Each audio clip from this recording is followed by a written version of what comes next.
Streaming.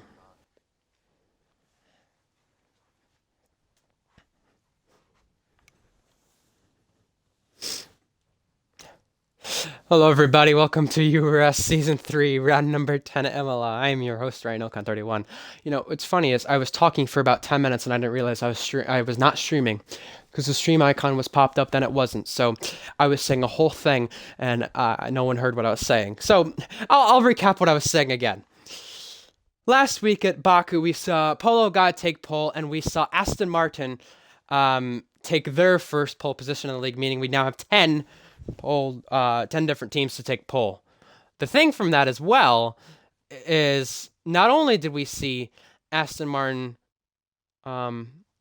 take a 10th different pole and being the not 10th different pole, the 10th different team to take pole, we also saw Aston Martin have Polo God take pole.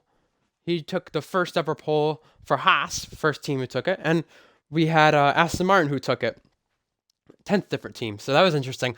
Polo God, as I mentioned, 68 races now in leagues of mine that he has tried to win in, and he has not won a single race under my ownership. However, he did win a race in SRS, but still has failed to win. And last week, contact at turn 1 meant that he was going to have to wait at least another week. Not only is he going to have to wait another week because of it, but the thing for Polo God, and I'll have to get Burning Man here an invite. There we go. Should be good now. The thing for Polo God as well, that he had to wait another week too, meant that it made an interesting race as well. Rice Cracker, TJ Arch swapped positions for the lead. Not only that, but it became a race where JNT looked like he could win. Then it became Matty Momo's race where he won in his second start.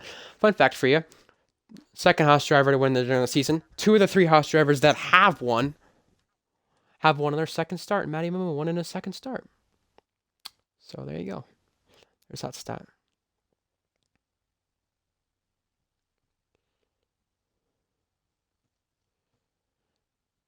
And not only that, but here's a couple things.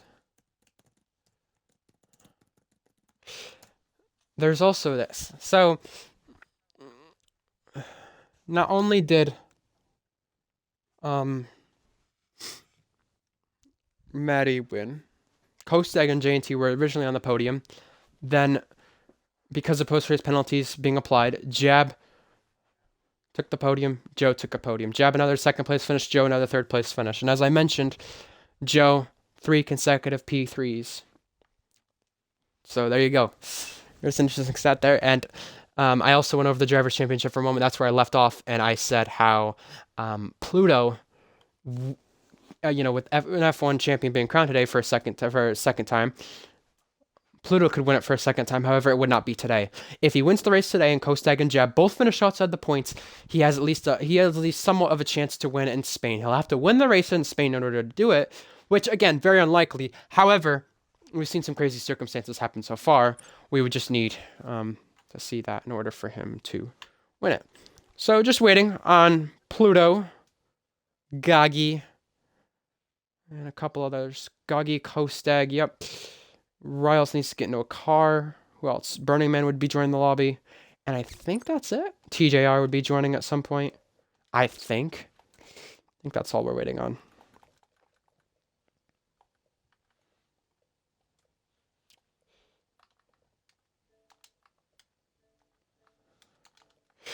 But yeah, that's the driver standings. 61-point gap between Jab, Kostag, toward Pluto. Not only that, but you also have this part of it. So take a listen to this. Not only do you have that, but you have this. The constructors. Haas have extended their lead, and I just want to check the points gap just to be 100% sure.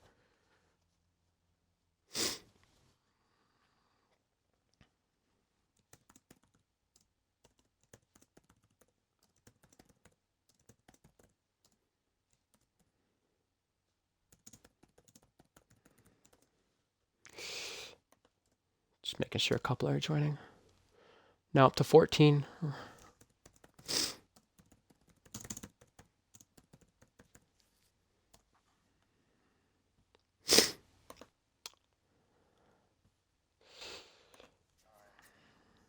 All right. Let me know on weather, Joe. Sounds good. Joe is also helping me out with attendance and invites, by the way, if anyone did not hear what I said there. But chat, welcome along to the stream. I don't see many people watching, but I hope you're able to enjoy the action today. Let's see. Where is Pluto?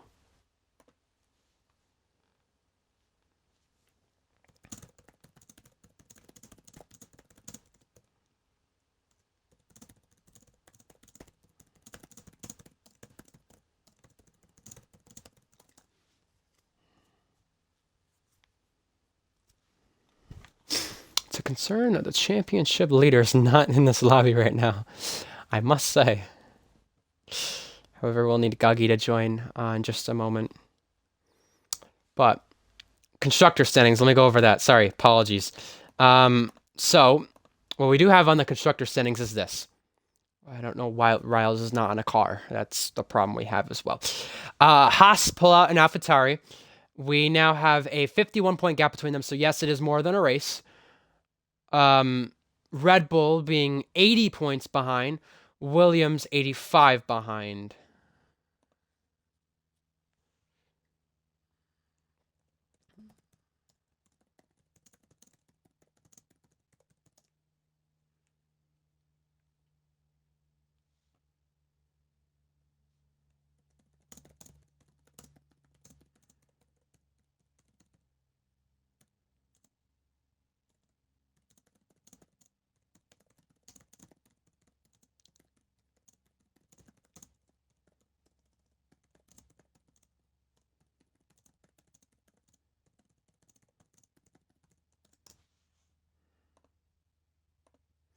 All right, so Gagi is loading on now, and he should be able to join.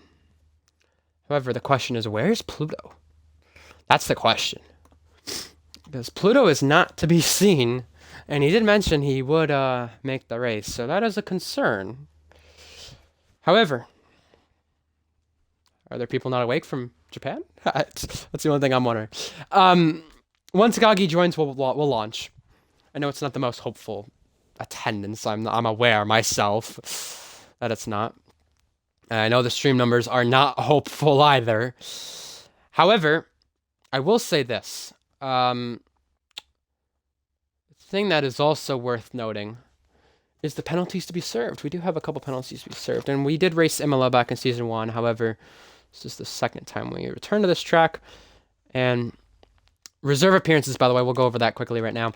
Lando Norris reserving for Alfa Romeo, and Bernard Mann reserving for Ferrari this week. So penalties to be served for this weekend. We have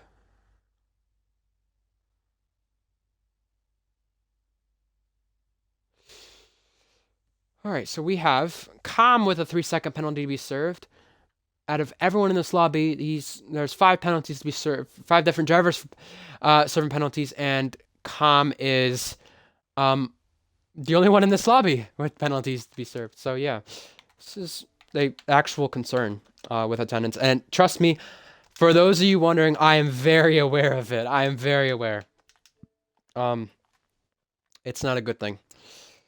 I'm not happy about it myself. I won't lie. For a league that gets normally 18 to 20 people, this is not good. And I know there are people who usually don't turn up and stuff like that. And here's the problem as well. You have reserves who usually join, and I know there's 2 in here, but you have reserves who usually want to race. And then you also have times where reserves can't make it. And, reserves are not supposed to race the full season. I understand that. However, it's just confusing to me when the reserves want to race, there are seats taken, and when the reserves don't want to race or can't make it, that the seats are not. So I don't understand that.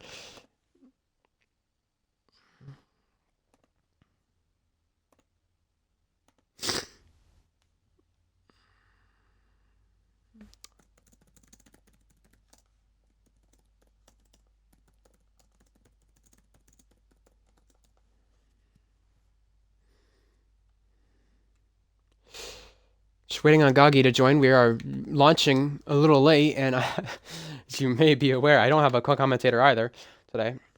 Burnout Man racing to help attendance. I did instruct him to do that, but Lando also doing the same too. Lando would be commentating originally, but he is not. Come on, where is Gagi? Gagi, main menu, invite to game. There we go. Yeah, let's get going soon enough. Let's get going soon enough. Come on. Actually, yeah, but even before we do go, I want to get an interview in with Lando Norris right away. Let's get going now. Let's get going. But let's get an interview with Lando Norris.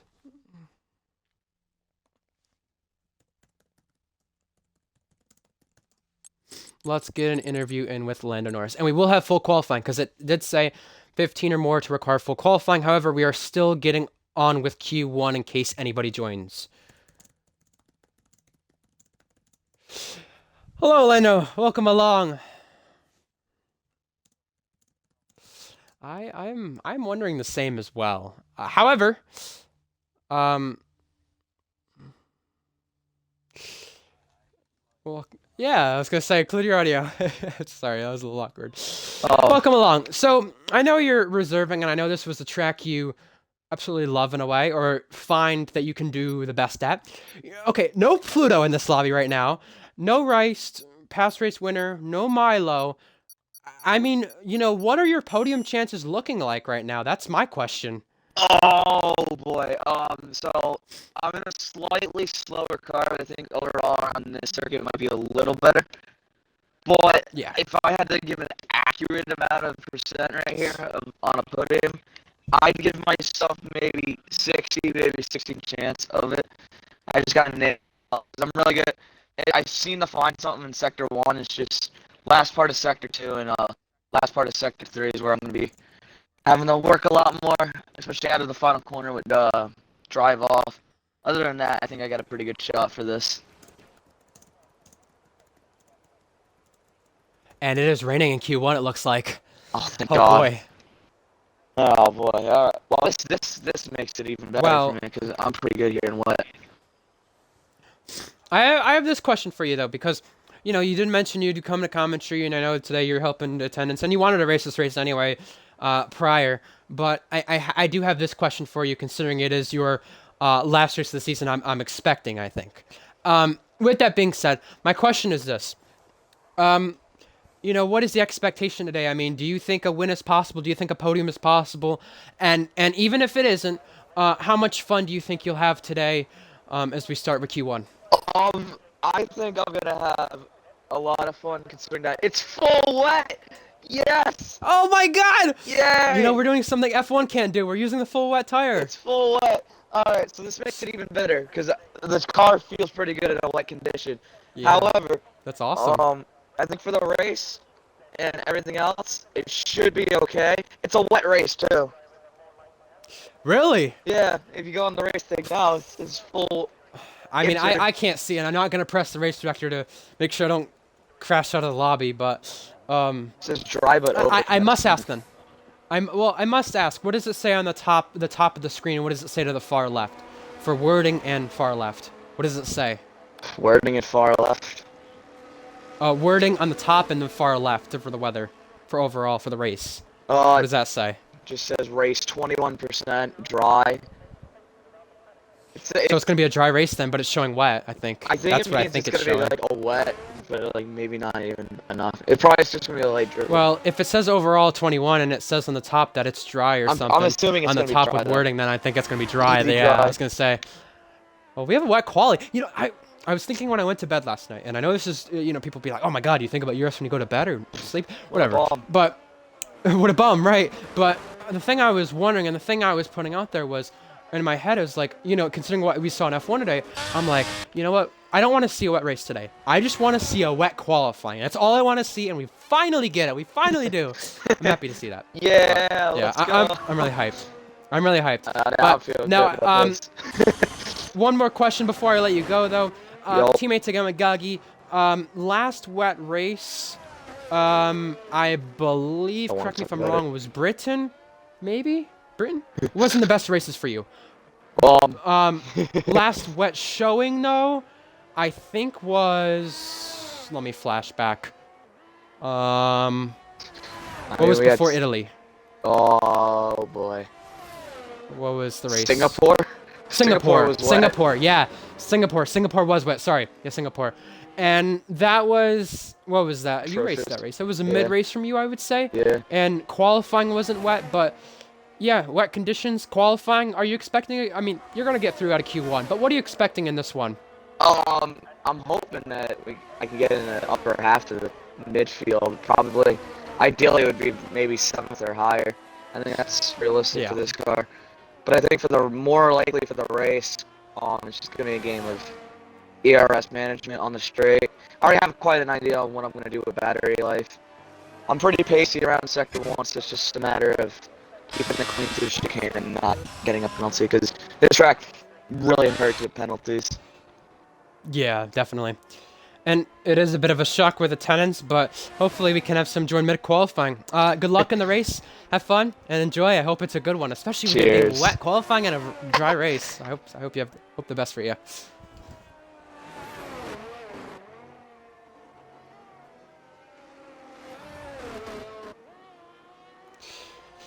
So I know it was mentioned in admin chat, and I'm going to bring this up now ahead of time. I did not let the drivers know. However, I did make it aware with the admins that if Milo were to be someone who joins mid-qualifying, let alone other drivers who join mid-qualifying, there is a chance of restarting at that point in order to ensure that they're in a car, especially due to the low attendance. This was a pre-planned thing from them, so that's understandable. That's where we come from in that sense. So I just want to make people aware it's not necessarily like it's for one person after the race has started. Aaron Ocon sets the first time of the session. It is a 28.6. Next across the line is Shot. He'll go even faster. And then behind that, there's a Ferrari of Burning Man starting a lap. Let's go on board with Burning Man in the Ferrari in the wet conditions. This should be a lot of fun. Turn 1, now the first braking zone down to turn 2. Let's see what this lap is like from Burning Man. Burning Man has not done a race in a little while. GSR Tier 4 was his last race. However, a race for Burning Man that he's used to in GSR is not like this one. He's now invalidated. Matty Mamu, 28.4. And why I say it's not like this one is because different type of competition and different type of level playing field that you have. This level playing field that you have, now without Pluto here, the championship leader, Kostag and Jab are probably thinking, hey, shit, open window, so there you go on that one. That's perfect for them. Yellow flags throughout the circuit. That might be Matty Mimo, who went to the top 28.4. Next is Red Bull to cross the line. We're going to watch, I believe that's QBR20 Joe starting a lap. He's actually backed off of this one, and I think he's going to go for a safe lap just to be on the safe side. And I know Polo's in the pits, Rowdy's in the pits. There are a lot of cars on track. However, the thing these drivers have to be careful about is at least making sure they can get a lap in case it does not put them through, let alone, let's say, into at the end of Q1, there is somebody like Pluto or TJR who does join the session. And if they do, make sure we get them an invite.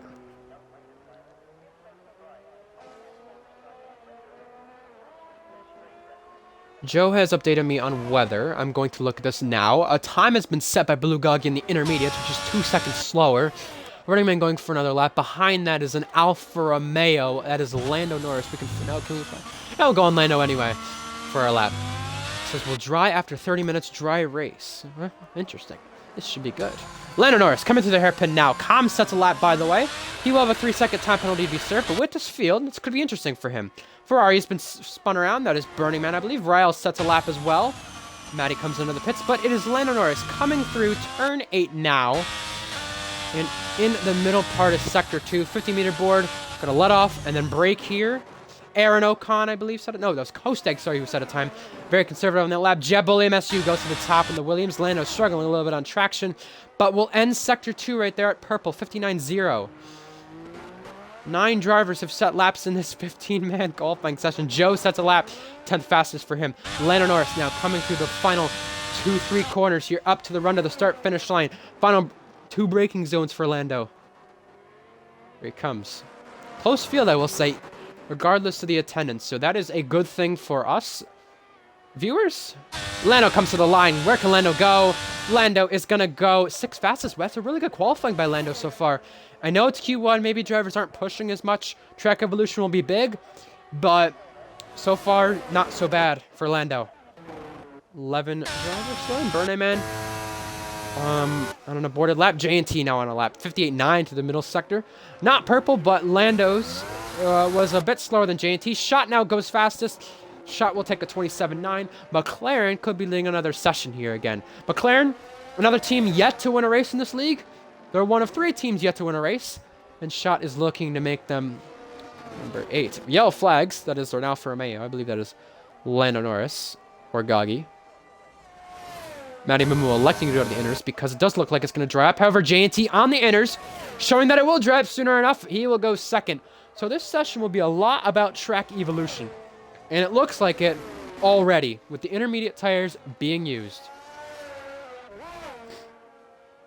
Milo says perfect when it comes to joining the session. So any driver in that 15th, 14th area will have to be concerned in the upcoming moments. And Milo was a little bit lucky with a late start, I will say.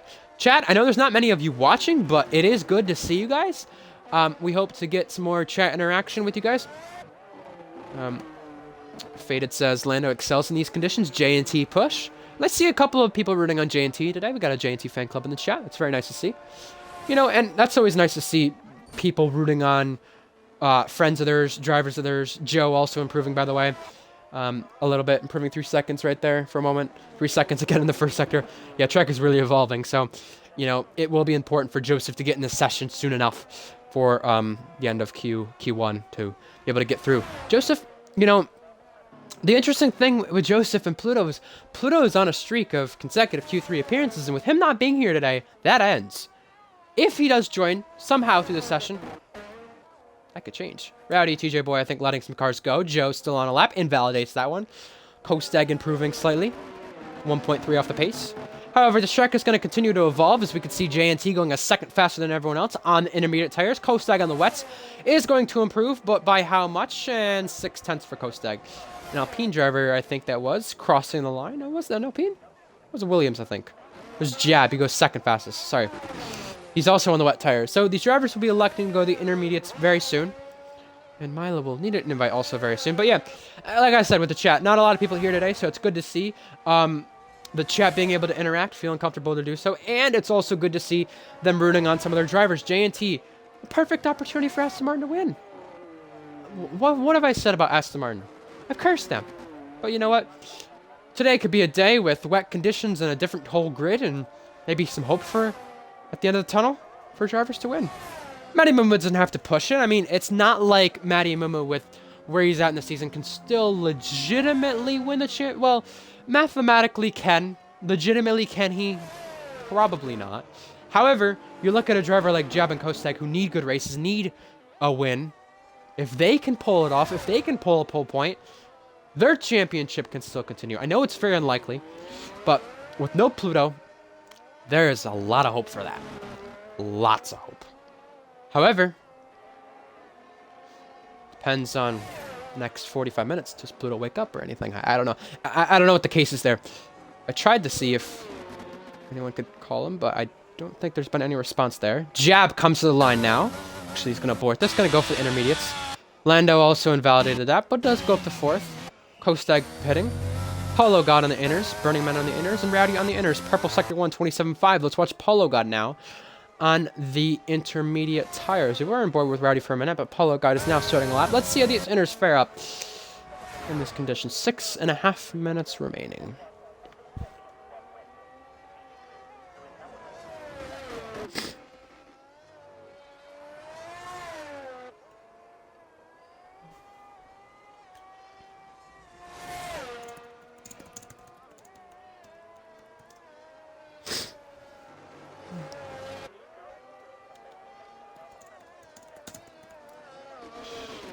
Polo God, purple through Sector 1. Let's see how this goes. Burning Man also starting a lap. Rowdy's also starting a lap. Or Rowdy, sorry, he has been on a lap. Rowdy's coming to the line now. Apologies about that.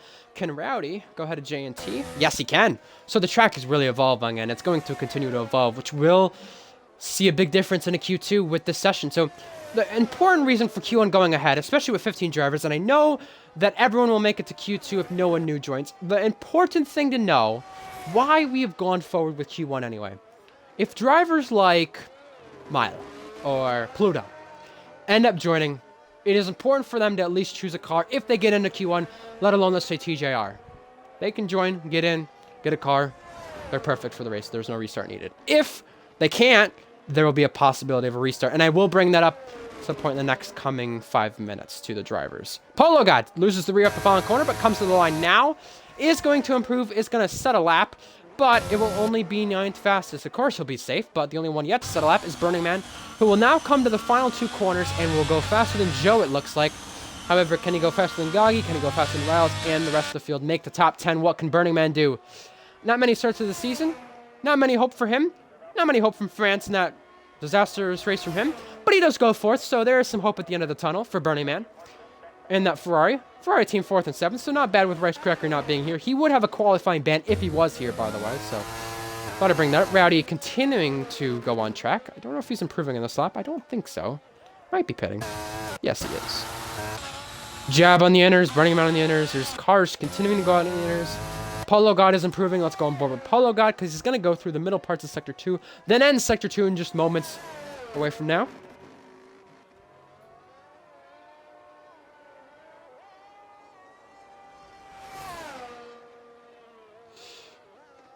I will let the drivers know that we will be restarting after qualifying.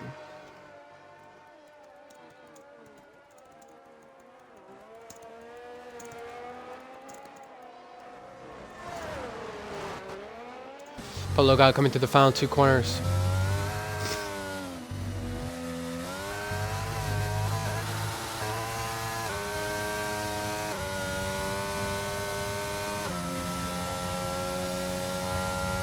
Comes to 2nd place.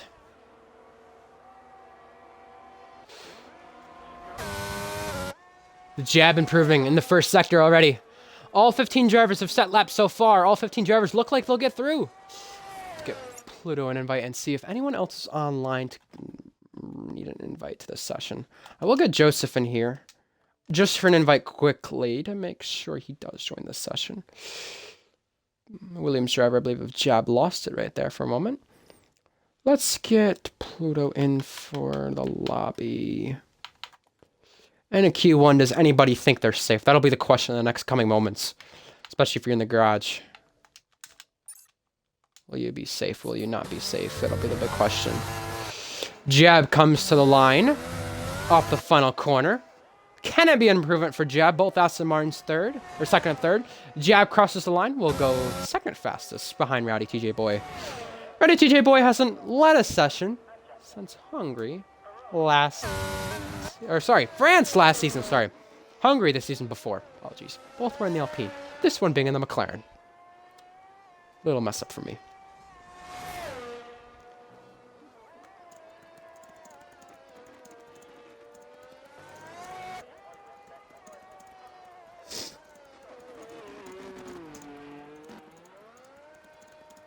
Polo God is now retired from the session. He is retired in the pit lane thinking he's safe. Riles also goes 2nd fastest as well. Coasteg invalidated his lap. Com goes purple. Maddie as well is going to come to the line to start a lap. Let's go on board with the Haas driver of Maddie, a winner from last week. Trying to defend that.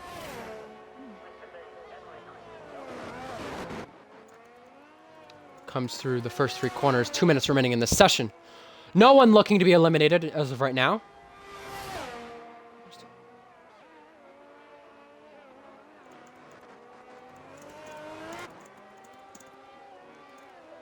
Sector 1 is 7/10 of an improvement. Com gone fastest with a 25.7. Rowdy TJ Boy is retired in the pit lane thinking he's also safe. That is the right thing to think, I must say.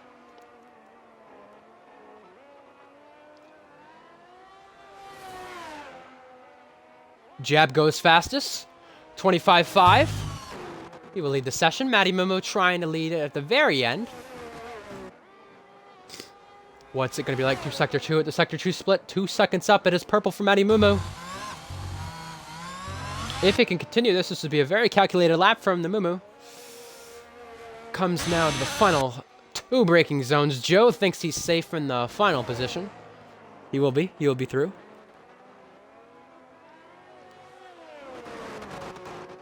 Blue Goggy's also retired. He thinks he's through as well. Burning Man also thinks he's through. Burning Man gets a Q1 exit. Matty Mimo crosses the line. Second fastest for Matty. Cannot go fastest. However, is he going to try for another lap to go fastest? I think he is backing off for this one. Yes, he is. Kostag invalidated this one. He's going to cross the line. Going to go for another one. Aaron also on the lap. Shot also on the lap. Let's go on board with Shot as he's completing the last sector now. Is second up in his time. Can he improve?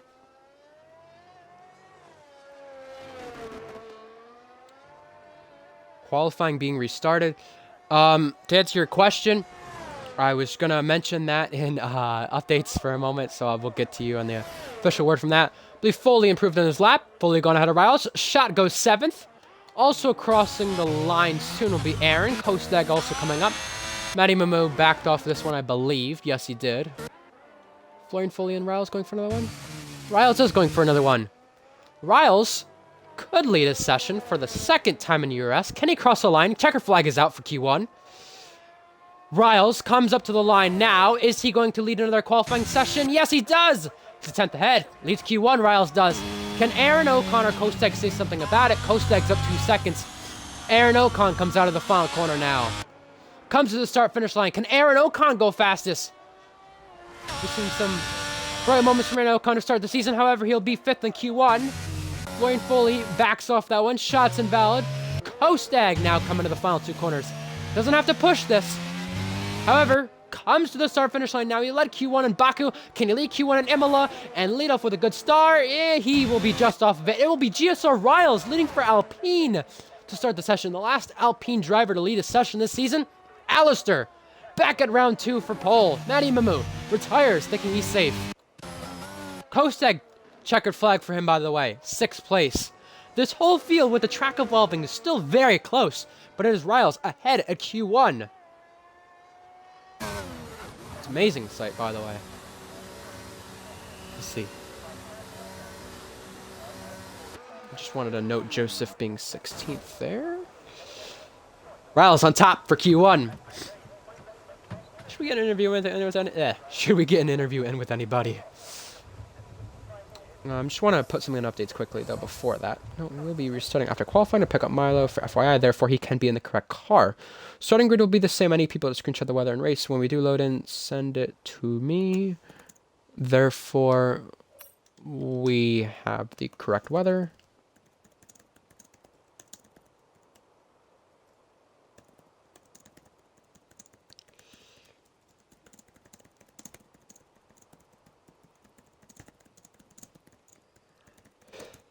So Haas will still continue their streak of getting into Q2.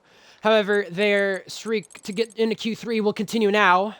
11 consecutive Q3 appearances for Haas. However, they're only relying on Matty Momo to do so today. Nobody eliminated for the first time in Q1 history. I'm going to send this to full-time driver, Burning Man, and Lando. Let's look at the ping. Will said he'll be able to come on for the race. He should be able to do good. Q2 starting now. Lando already got an interview at the start of the session. However, we got 12 people watching. Wow, we got a lot. Got a lot more watching. We had like 4 people watching at the start of this. This is good. Keep the numbers going. I like this. Well, it looks like it is an enter Q2. However, it could turn into a dry end Q2. Starting this session. Stuck at the clock. Now we should get going. Should be okay. Yeah, now we're good. 5 drivers will be eliminated in this session. Should we get an interview with anybody to start this? I don't know. Who have we not talked to is the question. And you know what? Rowdy is already electing to go to softs because it could dry up at the end of the session. You know what? Who should we go with? Who should we talk to? Should we talk to anybody? Should we just shut up? Let's see. Joseph will get another invite to the session in a moment, but who should we talk to? Who should we talk to as of yet? You know what? Let's see who's going on track first, and then get our thoughts with people. Because if it is Goggy, Rowdy, and Lando staying on the softs, I might interview Goggy, the other Alfa Romeo driver, talk to him about what the track was like in Q1 so far, and what we are to expect. That is an Alpine driver going out. I believe that is GSR Riles. Yes, it is. You know what? He's always one of the first people to go out. You were always watching and on board with Riles. It's always fun to see. Riles Always quick to get out there. Never in too much of a rush, but always quick to react. And you know what? That's what we like. Riles has not seen the type of momentum he's had so far to start today since Bahrain last season. And the Bahrain last season was when he was in contention for the championship, and we've not seen many hope from him since. It's almost like Lewis Hamilton's type of season that he's had in 2022 compared to his 2021 championship drive where he lost the championship. Should have had 8 titles. I'm still going to say that now with the FIA's mess-ups today. But nonetheless, regardless, Riles out on track in the Alpine. Alpine also another team yet to win a race as well, so we'll have to watch out for them to see what their momentum is like today. And I think Will be joining. So we'll have to get in a word with him. Quickly going to take off my sweatshirt, then we'll go on board with Riles to do a hot lap with the Alpine American driver.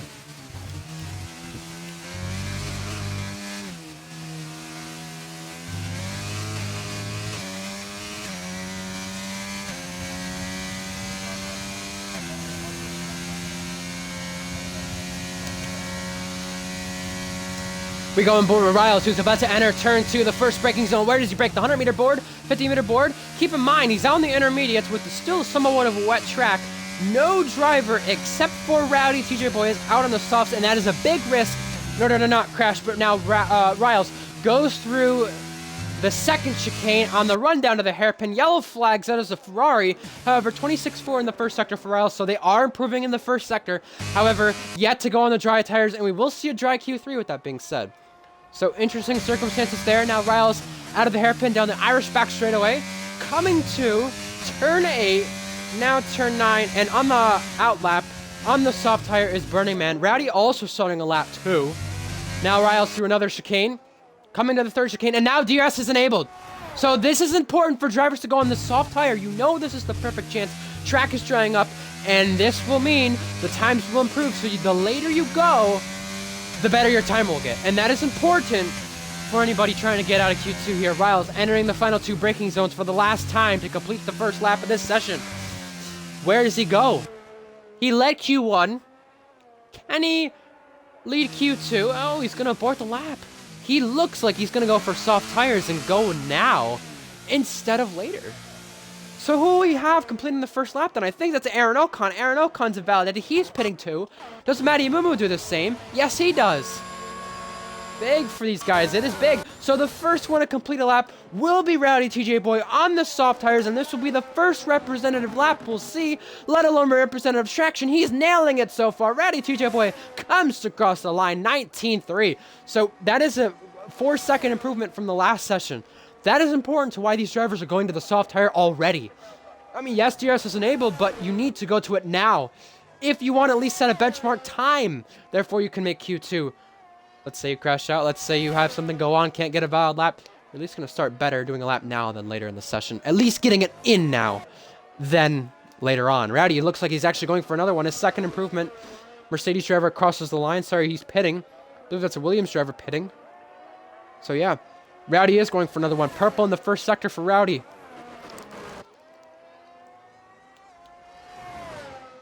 He is pushing it right to the limits. Entering another chicane for Rowdy. It's chicane galore Imola. I can tell you that right now. Both Alfa Romeos look like they're going to complete a lap. Lando Norris, both of them are on that lap. Sorry, apologies.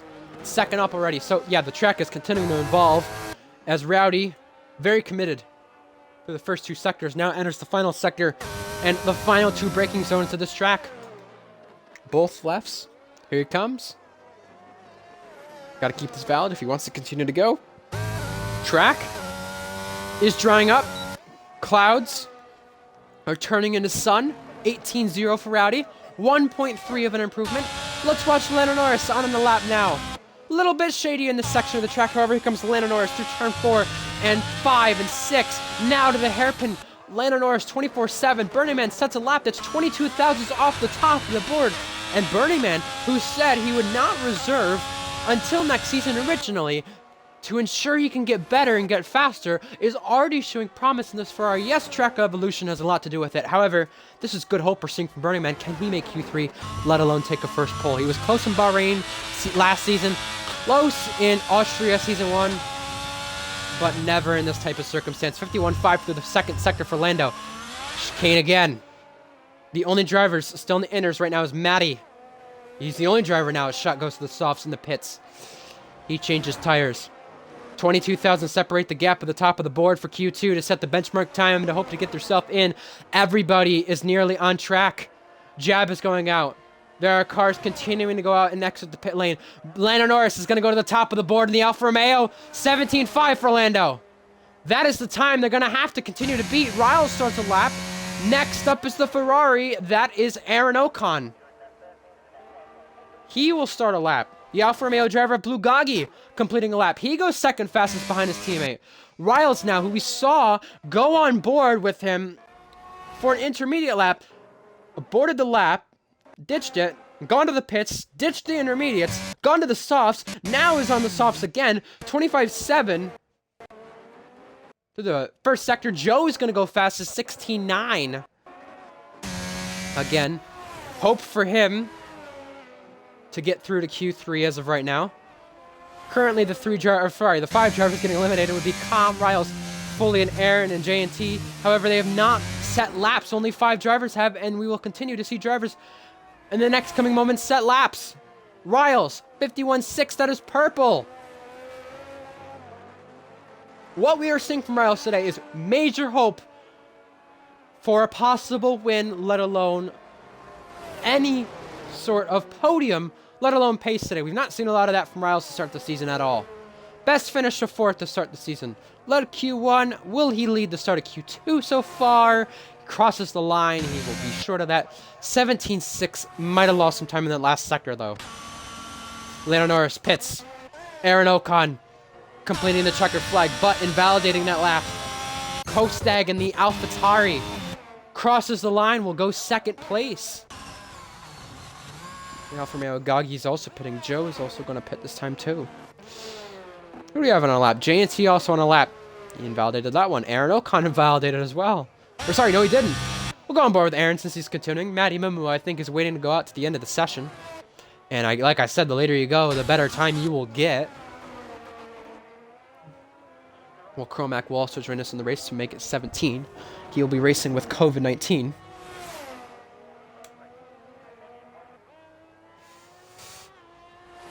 Alpha are looking fast, that is right. And Aaron Ocon invalidates that one. Com sets a lap that sets him 3rd fastest. Foley goes 4th fastest. So a lot of hope from the Alpine drivers. We saw that in Season 1 as well.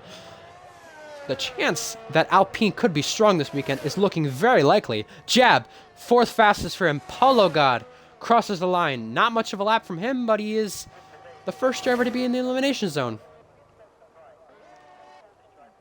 Next up, well, Shot, starting the lap. Let's go on board with him. Into turn 2, the first braking zone. Turn 1 is technically a turn right there, which is weird enough to say. And the good thing we've seen so far, and I do not want to jinx it, I know I'm going to as soon as I say it, no driver has crashed out of the session. No driver crashed out in Q1, no driver has crashed out of Q2 so far. So a lot of drivers being safe, and I love it right now, just because of the fact that we get to see the most competitive field we can see with drivers not crashing out. Shot, 25.5 for the first sector, I believe it was. Hairpin, complete. Now, people wonder, why did I call this the Irish straightaway? The 2 Italy tracks, me and Paulo have a bit of history, and I refer to it as turn 2 as Irish corner in Monza, and I refer to that back straight, which is technically partially a turn as well, as Irish straightaway as well, because Ireland don't have a home GP, so why not? Why not add some fun into it? 51.4 for the second sector for Shot. 11 drivers setting laps, so that makes hope for Shot to get through, even with that mistake that we saw in the chicane. Next up is the Aston Martin drivers, J&T. Don't know if he was invalid on this one. However, if he is valid on this one, he'll get a time in. Polo God goes faster, 8th fastest. Now knocks Burning Man into the relegation zone. Next up is J&T Boxing. It is Shot crossing the line, 17.8. He will go 10th fastest. So now this will be reliant off the drivers' dry pace to show what they are representative of and capable of in this session. Not many drivers out there so far. Who should we talk to? Polo God comes through, 4/10 down. Riles on an outlap, Jab on an in-lap. Matty on an outlap now. Let's go on board with Matty. I'm really debating on who we should get an interview with. I'm going with Joe. I don't know where he's at. 16-9 is completely safe, I think. Anyone else below that, though, I don't think you're so guaranteed. So let's talk to Joe quickly and see what the session is like. See what the conditions are like for him. Why is... Nice glitch. Why? Why? Okay, there we go. Friends list was glitching. I don't like that. That's a concern to me.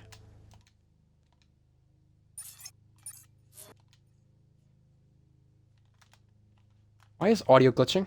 I can't hear audio. Now I can. We're good. Cars coming on laps now. We're going to watch Matty Momo, though, as Joe does join the party as soon, I hope. He does. There we go. Little interview before the end of Q2. As we go on board, Matty. Joe, were you surprised it dried up as early as it did, or no? Not really. Because it said it was going to dry up after half an hour. So... that's roughly kind of how long it took. Maybe a bit less, but of course when you're in an F1 game, you always have to expect that weather it won't be very precise. So I would say it's expected. Well, you lead the session. What was the intermediate period, let alone even wet period, like at one point in Q1? I know you didn't really set much of a representative time yourself. However, you're leading the session. You probably feel comfortable heading into Q2, or sorry, Q3.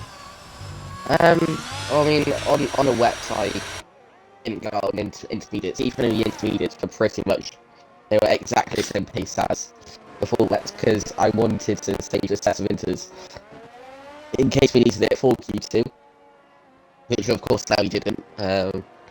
So all I really did was just coast around, so I couldn't really say much about the wet weather. It was, when I did try to push it was a bit sketchy, and then I was just like, okay, there's no good pushing this. Just seen Matty Momo go a 17-1. I mean, Pluto's not here. Matty's here for Haas. Both Red Bulls in with you. You're the only lone Red Bull today, but what are you expecting? Another P3 finish, 4 in a row? I mean, what is it? What is the expectation now that you've led Q2? I know that not a lot of drivers have set 100% representative laps. However, what was it like when you did practice for this race? I mean, in practice... and the expectation, too. It's kind of how most of the season's gone. I've usually been a bit slower than people around me. But when it gets to the actual session, I'm usually right up there. Which is it's a bit surprising. Why, I don't really know. But I'd hope for another podium again. Hopefully not another P3. I'd like to win. If that happens, I don't know. But we'll just see how the race goes along. Yeah, most definitely. Good luck in the race. And how about you stick around for the end of Q2, see who gets eliminated here. Yeah, okay. Aaron Ocon crosses the line. He will go 17-2, so that is good for him to get himself out of the elimination zone, and it is very close up there. J&T, third fastest. Kostag goes fastest, 16-7. So as I said, your time was pretty safe. However, Kostag beats it, 16-7. He's for sure going to be in the next one. Gagi goes fifth fastest, knocking Lando Norris onto the bubble. Next up is an Alpine. I believe that is fully starting lap. We'll go on board with him. Nope, you're right, Burning Man. I'm going board with him. Crossing the line, cannot get through. 13th fastest for Burning Man. Rowdy completes a checker flag. Rowdy's not through. Riles goes up to 9th. Riles goes through. Also on laps is Lando Norris, who spins out. Lando will be out of Q2. Man, he had some hope to make Q3. Polo God 4/10 up. Polo God proving that his pace is turned around at this part of the season. Retiring from the session is calm. He thinks he's safe, or he's maybe crashed. 6th place for him. Can anybody beat him, though? Riles, checker flag for him. 9th place, could drop down to the elimination zone. Here comes Polo God. Crossing the line now. 4/10 up in his time. Can he go even faster? He will go 17-0. Third fastest ahead of his teammate. What will His be teammate next? hits. Please break Correct down. about that. That's not hopeful for him if he wants to make it through. Both McLarens will be out. Lando Norris pitting. Florian Foley coming again. Burning Man spinning. Here comes Shot off the final corner. Shot coming across the line. Can Shot get through? I think Shot's going to be out. Yes, he is. That is it from him. He will not make it through. Oh, Florian. Burning Man out. Florian did lose the rear, but he's going to come to the line now. Is it going to be Florian? Is it going to be Riles? It will be Riles making Q3 once again.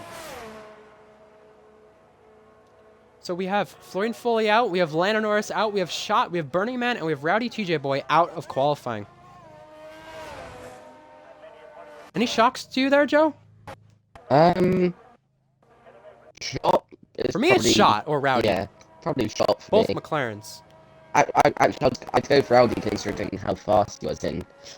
When he was way quicker than the rest of the field. In Baku we had a good qualifying. I mean, Shot, by the looks of it, he just made some few too many mistakes, which unfortunately meant he was knocked out. Lando, you could say is a surprise after his last race at Hungary, got through into Q3. He'll be annoyed with that. I don't know if Rowdy wants an invite to the game or maybe an interview. He's just asked me for an invite. Internet, he said. Maybe the cause to his elimination. I don't know. Kostag at the top, though. Or Q2, by the way. Anyway, good luck in the race, Joe. And I must say, adding on to what you said, though, about drivers being out, I have to say, one surprise to me was Lando, because I thought I had a bit more hope from him in this one. However, the thing with Lando, though, is he spun out in his last lap. If he doesn't spin out, he would be ahead of Riles, and that gap for the elimination zone would probably be a lot different. So, yeah. All right, Joe. Good luck in the race. Have fun commentating. Thank you. A little alone today. I'm a little alone. I know. A little weird. And we already have a ticket opened, I believe, for Polo God. Polo God opened a ticket, I believe, which Innocent was shot. I'm going to ask Lando if he wants to commentate Q3. You know, get him some experience in here with me this season. You know, why not? And you know what? I'm lonely. Why not? You know, I mean, I'm going to miss probably some parts of the action that the co-commentator would usually pick up. Completely dry Q3. No surprise there. But we have some interesting drivers into this session, and I'm going to go over who's all in this session, too. We'll get in a couple interviews, by the way, with people. We'll see if we can. I don't know who we would go with. Interesting thing to say. In Q3, wow, weird lineup, weird lineup. Jab is through again, Kostag's through again. You know, Kostag, AlphaTauri get through again. Haas continue a 12 consecutive Q3 appearance. Kostag being in Q3 means that is AlphaTauri 19 of the last 20 races in Q3. The last one they did not make. Keep in mind, they would have broke the record if they got in at Baku, but they didn't. He led the session. Jab also in. The only time he missed it was the one-shot qualifying back in Saudi Arabia. Being the only Williams driver here. Very hopeful from him. Polo God, Aston Martin took pole last week. Jab has a pole. Kostag doesn't.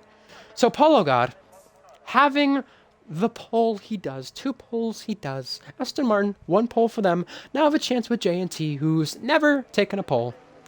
Mighty Mumu, never taken a pole either. Haas, not taking a pole this season. But today could be the day. Just putting it out there. We've seen some impressive laps that have beat Maddie, though, so that could obviously change. Joe comes through. You got the pole Italy. And not a surprise there. Ever since he's gone to Red Bull, it looks like he's made Q3 except for Singapore. I believe. He may have missed it once or twice. I may be wrong. Blue Goggy took the pole in Singapore. Com took a pole before. Com took a pole in Britain. Com through to Q3 again. Com through on pace. With the 3-second penalty, he needs to be starting up front. Why not? Good starting spot from him. At least to be in the top 10. No, it's not much competition this week with less drivers, but it is still a close field. And that's the good thing from Com to get through. Riles yet to take a pole. Alpine took a pole at Saudi Arabia with Alistair. Aaron Ocon yet to take a pole this season. Ferrari have taken a pole. Ferrari had a pole in Imola season 1. And that was with Sam Steed. Aaron Ocon could take it today. Finished P2 on track last season in this race. And J&T is through. And we'll start the first lap of this session. I need to check if Lando got back to me.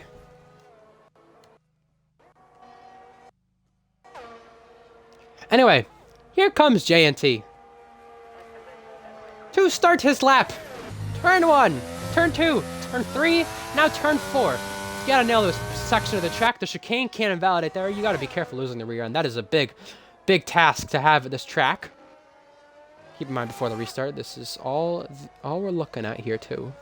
Everything. Now coming through the hairpin, 24.5 in the first sector. Welcome along, Joseph. Burnham all to the chat. Now, JNT, turn 8, turn 9. Here he comes to the middle part of sector 2. What can he do? What's sector 2 going to look like as well for JNT? Comes to the sector split now, 51-2, very committed there. Now on board with him. Comes to the chicane, a little bit of trickiness in the traction. But here he comes to the final 2 braking zones. What's it going to be like for JNT? Second to last braking zone, last braking zone. Comes to the start-finish line. He'll be the benchmark time to set for qualifying. JNT will set a 17.1. Will we see anybody reach the 16.5s? Next across the line will be Aaron Ocon, who invalidated that lap. Next up is Riles, who is starting a lap. Let me check if I can get Lando or any driver who was out to get an interview with. I'll try to see if Lando wants to do commentary for Q3. We'll see what he says. Blue Goggy's lagged out. Lando. Where's Lando's name? Why is he... Oh, he's a pro offline. That makes sense. Now, keep in mind to the drivers, we will be starting after Q3 ends, but we want to make sure of weather just to be 100% sure on the race. You never want to doubt it. Lando Norris, welcome along. Welcome back. So I have a question for you. I usually wouldn't ask you, by the way. Matty Mimo goes to the top. Jab goes second. But I meant to ask you this earlier. Calm just misses out a pole. I meant to ask you this earlier, and I'll ask you this again. Do you want to commentate Q3 with me? Get some commentary in. Why not? Let's go. Let's go. Let's go. You know, I'm not that lonely today, right? I got some drivers joining me. How about that? You got a couple. No, so Joe, 9/10 off, 5th place for him. Aaron Ocon, I believe, will set a valid lap. No, he will not. He's been invalidating this whole session. Goggy joins back. Riles crosses the line now. Can Riles go to the top? Riles goes 5th place. Not too far off. Matty Mimo, though, currently sets on pole.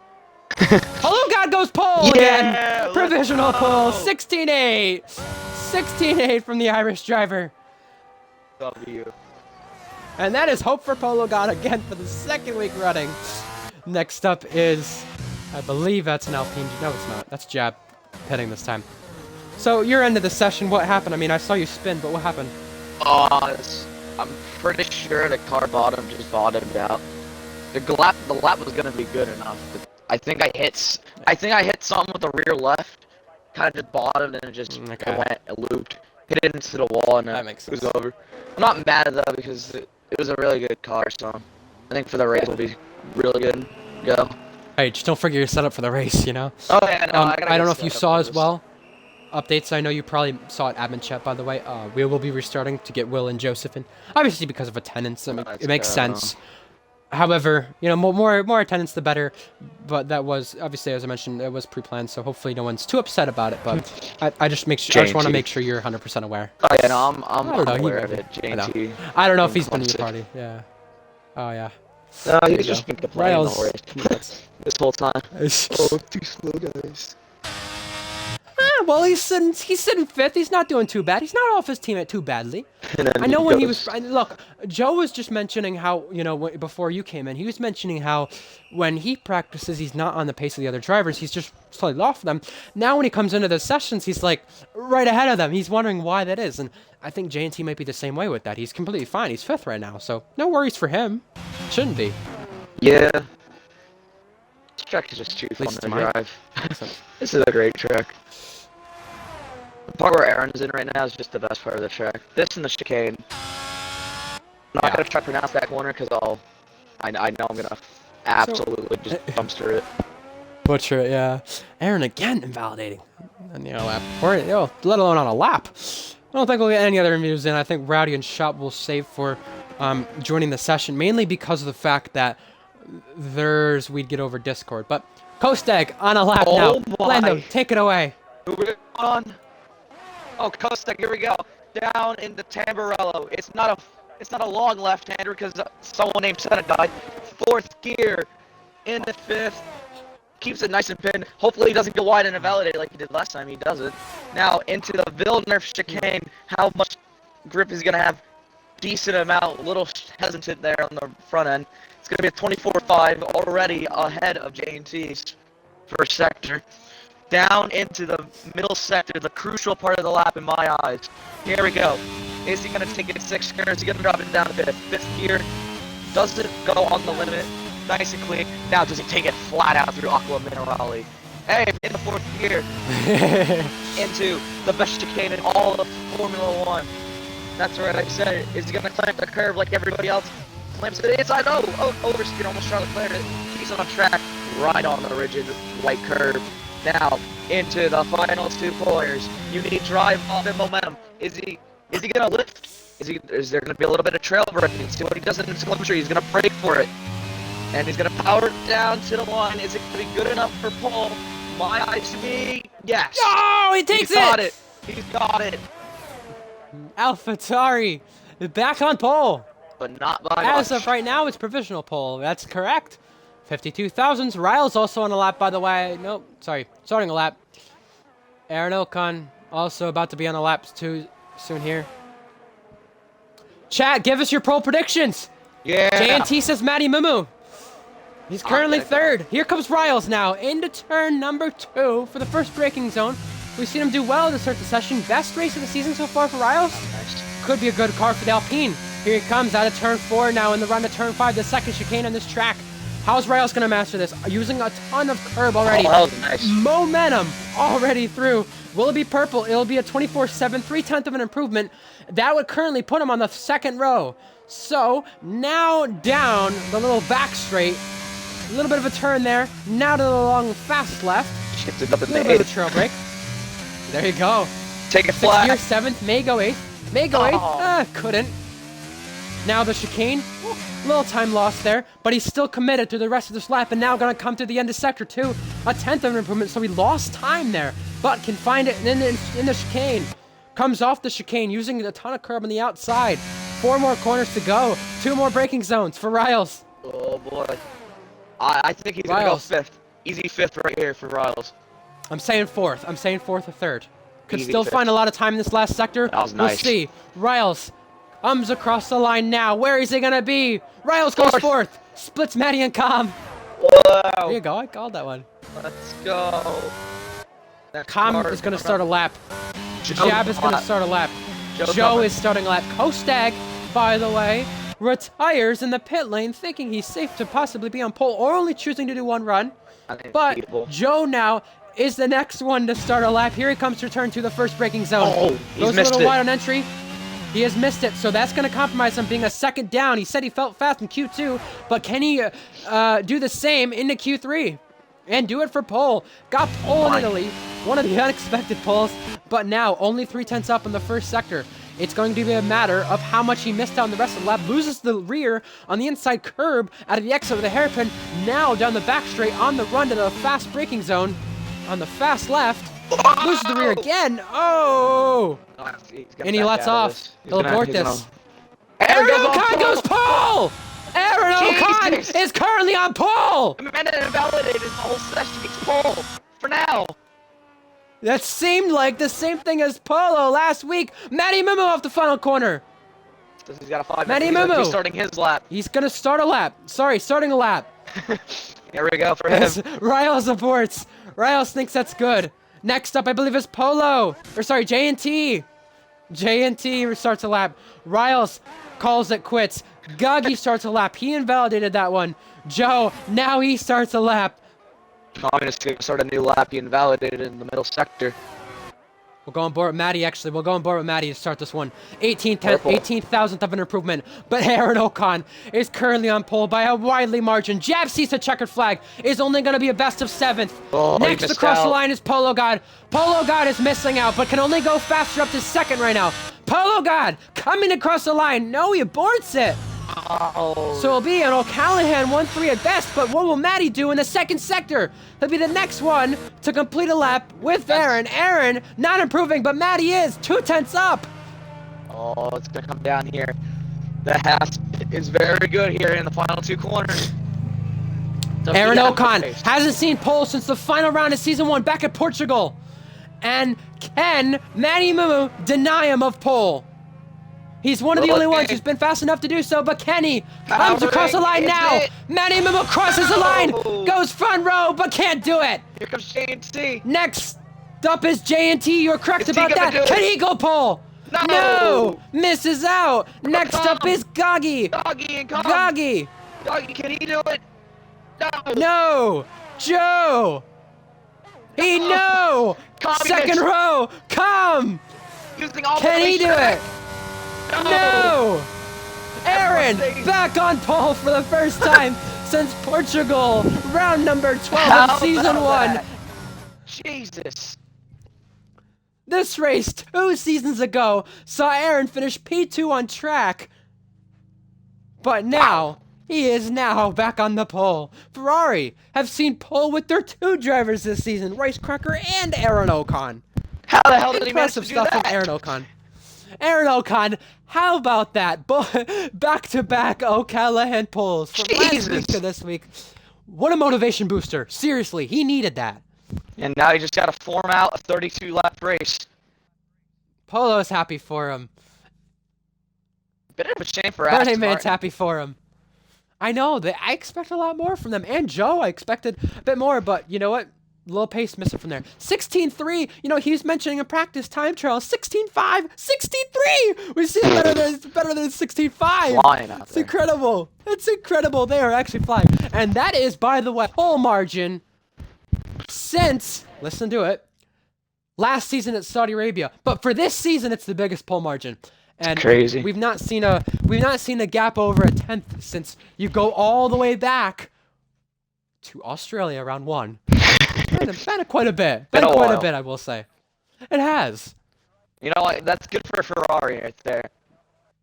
So I want you to check the weather quickly before we do back out and restart. It was overcast. Check it. Screenshot it. Yeah. I got Overcast it. the whole time. Oh, well, hold on. Loading's still going. Here we go. Okay.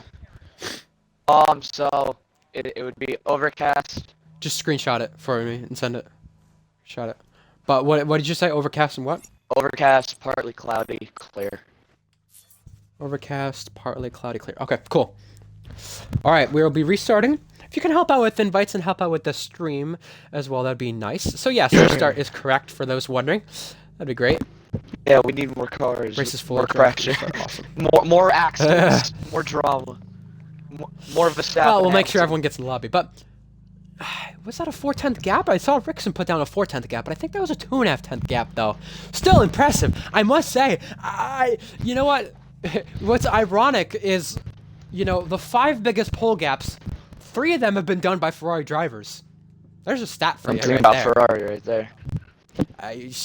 Something about Ferrari in this track too, because it was the second closest pole gap when Sam took pole over Ryan Ocon 31 back in season 1, and now Aaron Ocon takes pole with a big gap for the season. So that's obviously something interesting to see. Yeah. All right, so let's get this going. That was a great qualifying. That was interesting. We did not catch. I feel bad for Aaron. We did not catch any bit of his lap just because of how many times he was invalidating. And That maybe sucks. it was best we cut the cameras Seriously. off of him that time. Seemed to work out pretty Well, good. yeah, considering how many times he was invalidating, maybe it was good, but considering he got pulled, we did not expect that. Just like Polo last week, he barely made it through every session, and then look what happened to Aaron there. Oh yeah. Now I it just mean- comes down to the race start now for him. All right, let me get you an invite to this session. Woo! Invite to game. There we go. And get Joe an invite to the game as well. So yeah, hopefully you can help set up. Let's change the track. It's not Bahrain. But no, in all honesty, that was really great to see. I'm really happy that he Oh yeah. pulled there.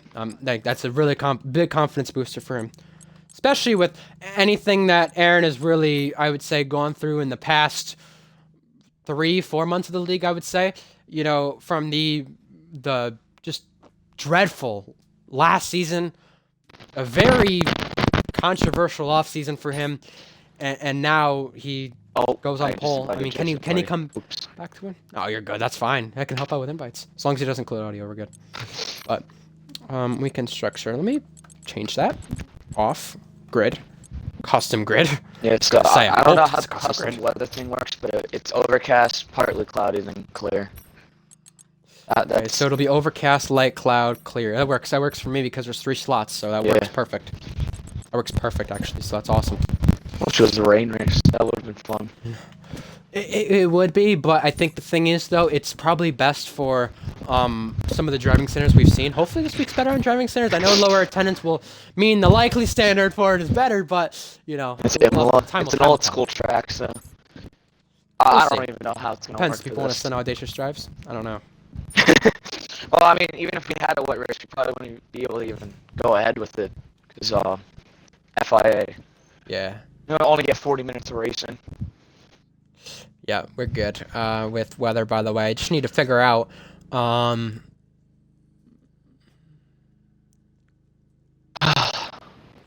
And Polo made a good point, and I'll make a good point to you as well, Lando. Yes. This is what happens when Aaron runs a proper setup. That's a good thing for him, I would say.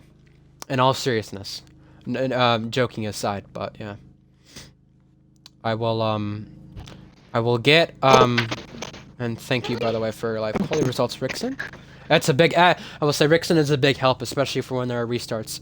When it comes to getting the quality results, so good shout out to him. But if we can get the drivers in this session, it'd be great to get the starting order quickly.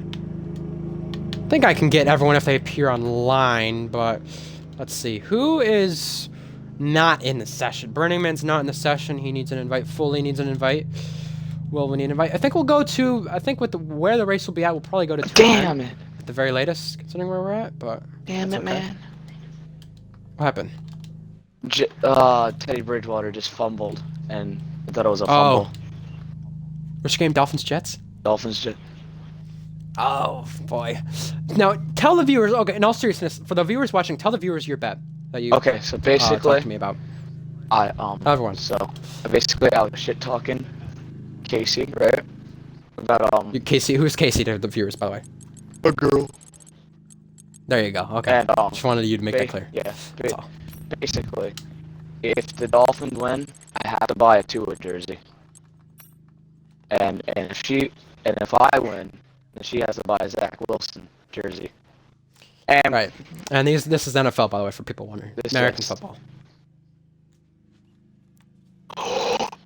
No shot. But I will say, just to make it clear though to people, you're a Jets fan, she's a Dolphins fan. The Jets just got a safety. Sure.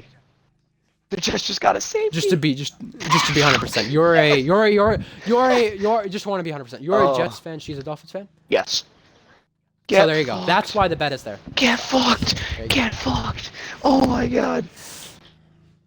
All right. So, gonna access invites now. We should get invites almost fully out. We just need, I think, one more drive. Who else do we need? Who's missing?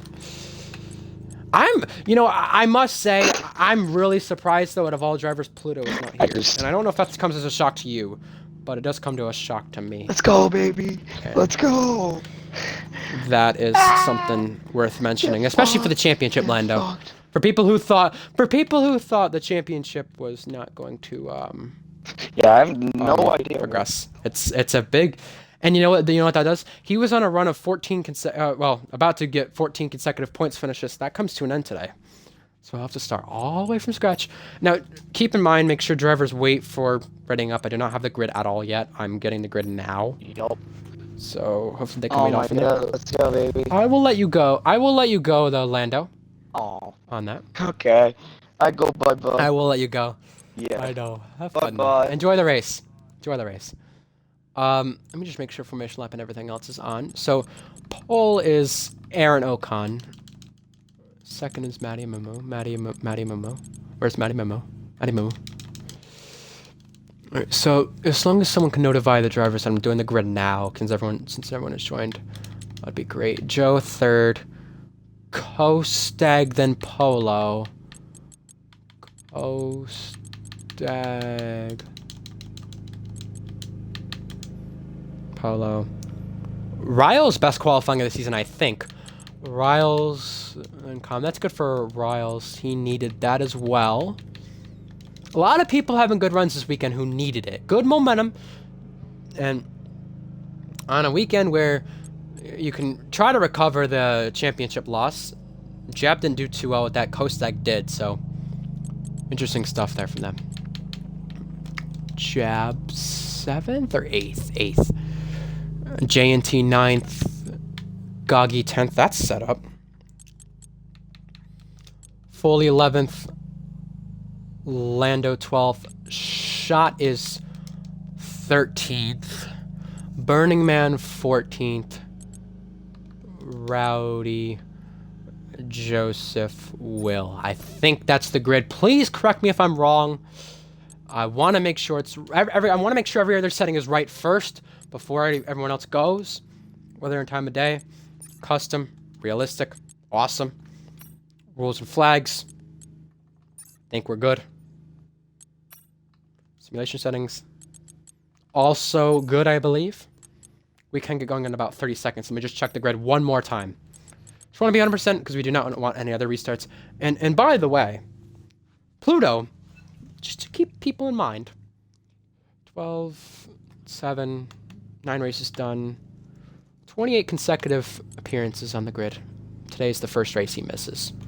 He's the only driver, I think, quote me if I'm wrong, who's done every race in URS. And I think the grid is messed up. The grid is messed up. Oh my god, why did it not save? Well, I need to redo the grid. So give me just a moment for those people waiting. Aaron Ocon, Maddie. Oh, it's because Aaron Ocon left the session. I think that's why. Aaron, Maddie, Joe, Kostag. Polo, Riles, Com, Jab. Polo, Riles, Com, Jab. J&T, Gagi. Foley, Lando, Shot. Burning Man, Rowdy, Joseph, Will. Back, confirm. I think we're good. No one leave the session. Get in cars if you haven't. If you're not in a car, it's going to mess up the grid. We're good. We can go.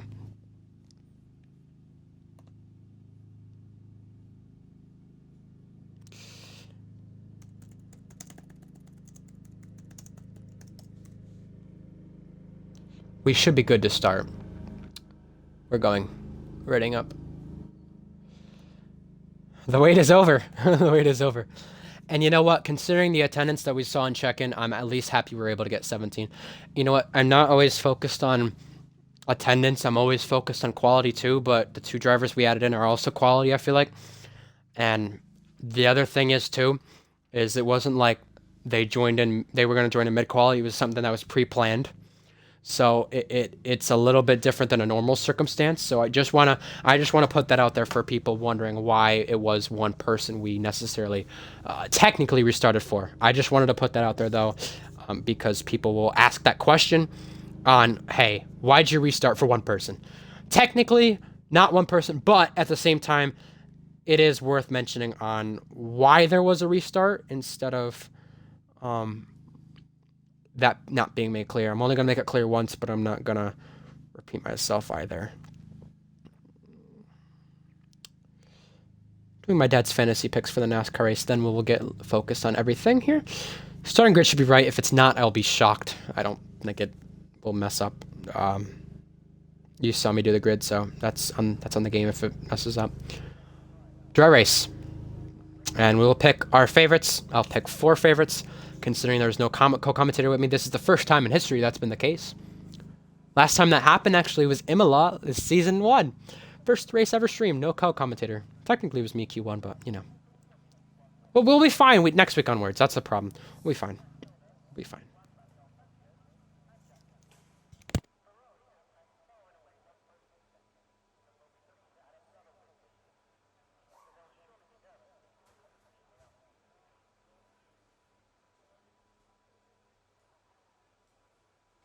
And to the drivers who are watching the stream, do not forget your setups at all. That is one thing you do not want to forget. By the way, I recently got sick this weekend, and keep in mind, I'm still commentating, so my dedication to URS, hopefully shows to people who are wondering how dedicated I am. and how dedicated I am to commentary. Rowdy TJ Boy has left the session. That's not good. Let's get him back in. Is that internet or what? I need to focus on that quickly.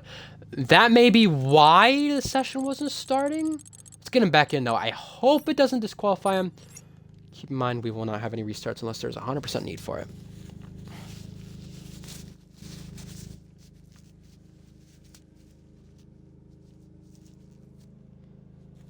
Here we go. Getting ready to start the Emilia Romagna Grand Prix. And hopefully, we will have a clean race. I'm hoping. I'm praying.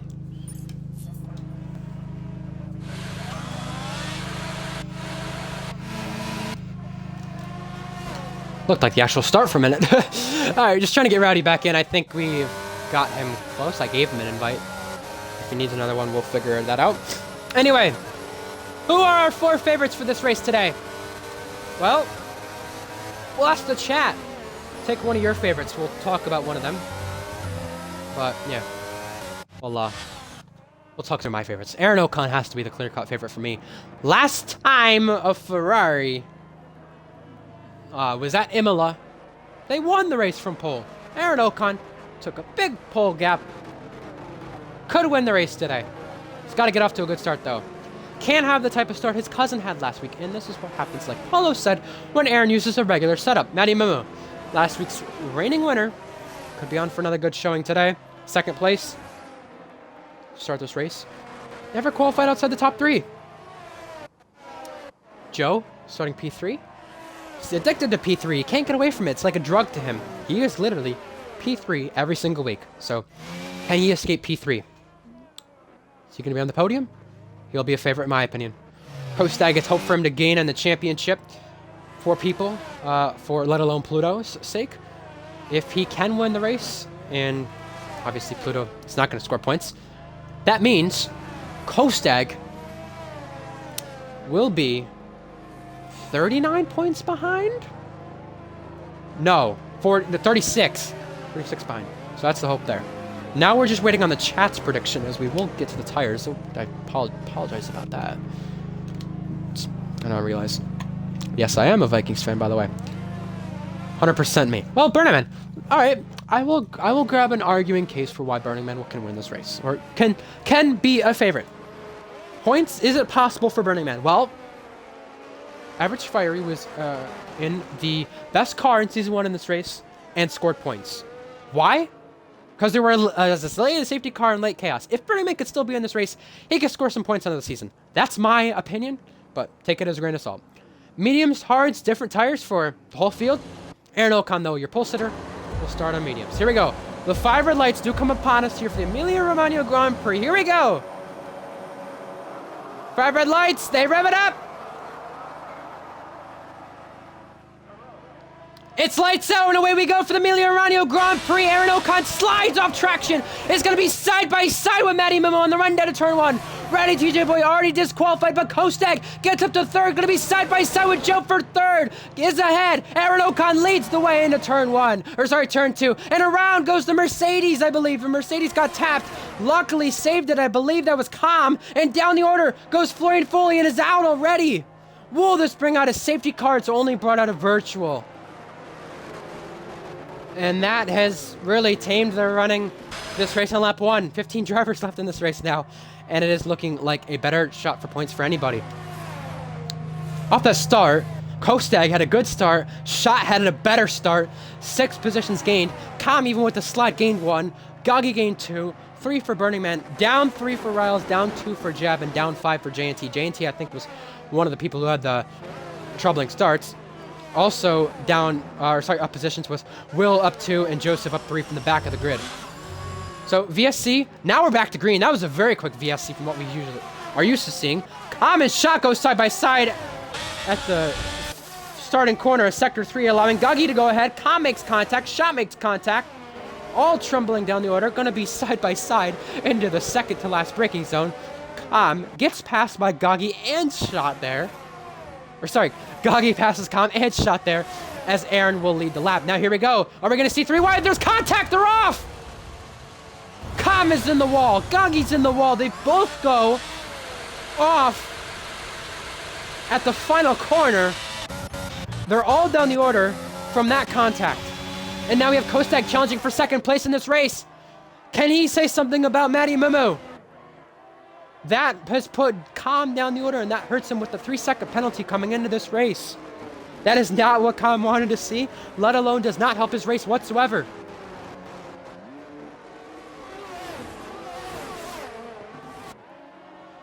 Well, we have a couple predictions with Matty Mumu taking the dub. Kostek second as well. Interesting predictions. Rowdy, another game glitch for him. Another issue with lag. He's out of this race already. Polo God also trying to challenge for fourth. Joe lost the position at the start. He's going to lose another position sliding out of the corner. Out of the chicane, he's going to lose time. And with DRS being enabled on this next lap, it's going to be crucial for Polo God to try to catch Kostek to have a chance at the front of this field, as Aaron Ocon has already almost pulled out to a second gap already. Oh, Polo God loses it! DRS enabled, but luckily keeps it on the road and keeps going. Aaron Ocon sets the fastest lap. Here comes Riles. Riles looking for a move on Polo God.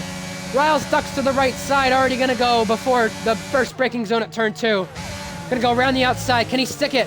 Polo God's going to stay ahead. But for how much longer can Polo God stay ahead and defend with losing the rear right there? Here comes Riles back at it in turn 4. Sorry, turn 5. Will he have a chance at the hairpin now? No, not enough. Burning Man going off in the background. Burning Man running a contending points position with Jab behind. Here comes Jab around the outside. Jab lost positions at the start. He's going to need this for his championship's sake if he wants to say something about him having a chance at Pluto. With Pluto's last couple of races, they were gaining points on Pluto, but also losing points to Pluto at the same time. With today's race, if they score points, they gain points on Pluto, and they still keep this championship alive into Spain. That is the important thing for Jab and Kostek, but with Kostek being up in third, currently the championship looks like it's 46 points between Kostek and Pluto. Kostek said it was over, but it ain't over till it's over. We seen that yesterday with the F1 championship, technically today. And Shot's going to go around the outside of Joe at the braking zone. There's contact between the two, but Shot will gain the position. Shot started all the way down in a 13th spot and is now up to 4th. Impressive stuff from the McLaren driver. If only we could see what Rowdy was doing this weekend, or could showcase, we would see what McLaren are capable of as a team, as Riles is running behind Polo God, gaining once again with DRS being enabled. Cannot gain the position. Here comes Joseph on Lando. Can't make a move right there. Only 1 or 2 collisions to see the start of this race. Calm and Goggy at the back of the pack. Goggy right behind Will. Keep in mind, Will is also racing with the virus. He said he would retire if it gets bad enough for him, but would try to stick it out. Aaron Ocon already up to a second lead, 4 laps into this race. You know, a race that we saw in Season 1 was a race which did not seem like it was safety car free. This race, so far, only one VSC. Here's Will Cromack going side by side with Goggy. Cromack goes off the road. Here's Goggy giving him some room to get back on. Gonna be side by side. They touch. Will's around. And that is the second Mercedes spun from contact with Goggy.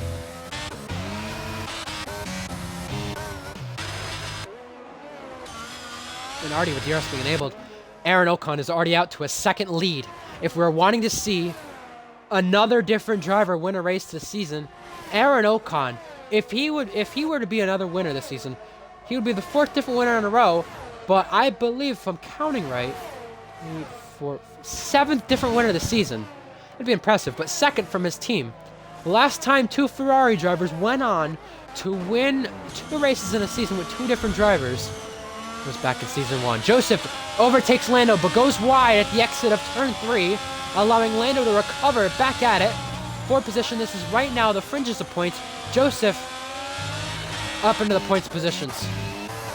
Polo God trying to gain on Joe. Can he go through on Joe? Polo God saw the podium here back in Season 1 with Williams. With Pluto, he's the only one who could possibly be a repeat podium sitter today at Imola if he were to be in the podium, but it would be with a different team.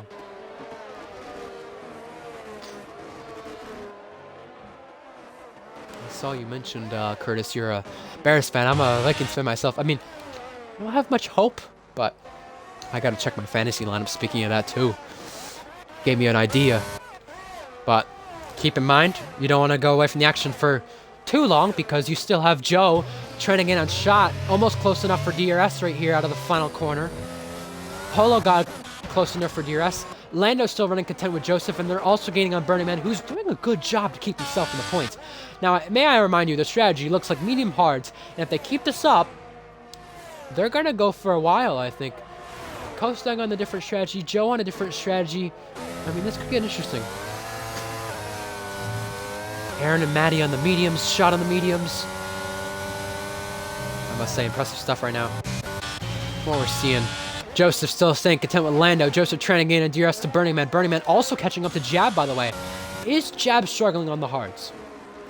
Having trouble warming it up. Lap 6 of this race, by the way.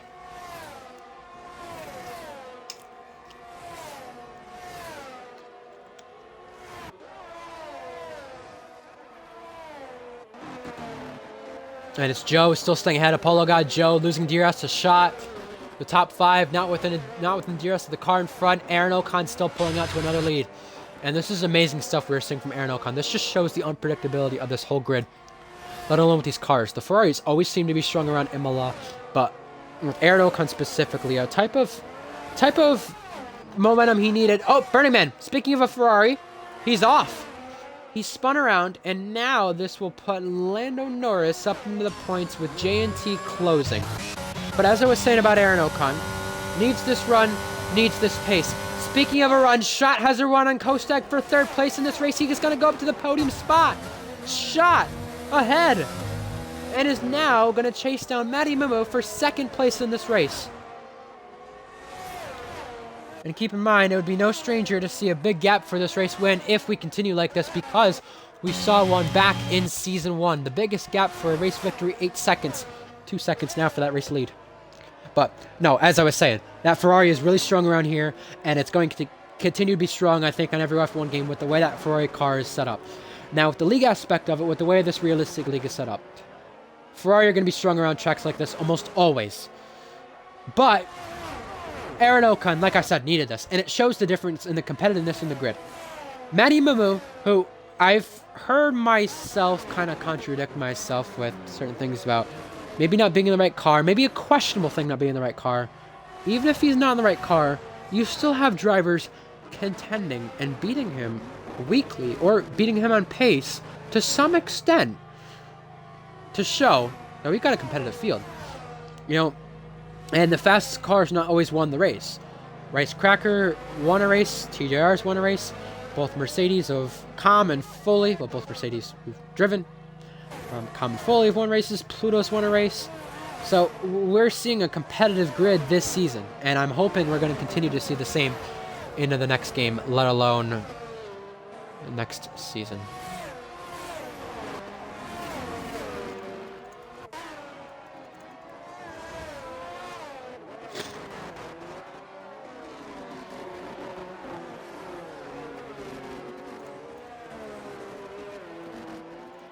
And Joe struggling out of the corner. It's going to allow Polo God to capitalize. Polo God going to try to go to side by side here. Down a little back straight. And now Aaron Ocon pulling out to a 2.7 second lead.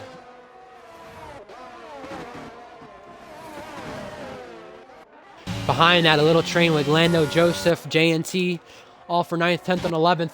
Also, Jab trying to challenge Riles as well for 7th place. It's a little spread out, but I'm glad to see it. And why, you may say I'm glad to see it? Because of the fact that we're having a race that's safety car free. I don't think there's been a race like that in a while, so I'm happy to see that myself, and I hope we continue this way. Matty Mamu is kind of caught back ground on Aaron Ocon, making the gap 2.2.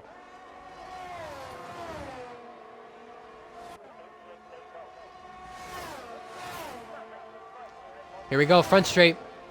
Kostag was trying to gain, but Polo God's gaining on Joe. Polo God's going to duck to the left side, going to go through on Joe. This is 5th place right now.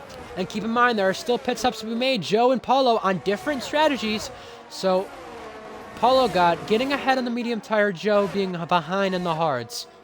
Speaking of guys in the hards, we have a little battle still in 9th place. Lando, Joseph, J&T. Nice for points. Lando showing he's got some race pace still in this Alfa Romeo as a reserve, but we'll see how much that transpires. You know, I know there's only been about 3 or 4 incidents to start this race. We'll have probably 5 tickets after this, but not too bad to start this. Really not too bad. I know that sounds like a lot of hope, but really not too bad. And track will evolve in a way for better, fastest laps to be set. It's now coming to the partly cloudy stage. We said it was going to be overcast, partly cloudy, then clear. And now the lead, 1.7, so this is going to change once the tires start to wear.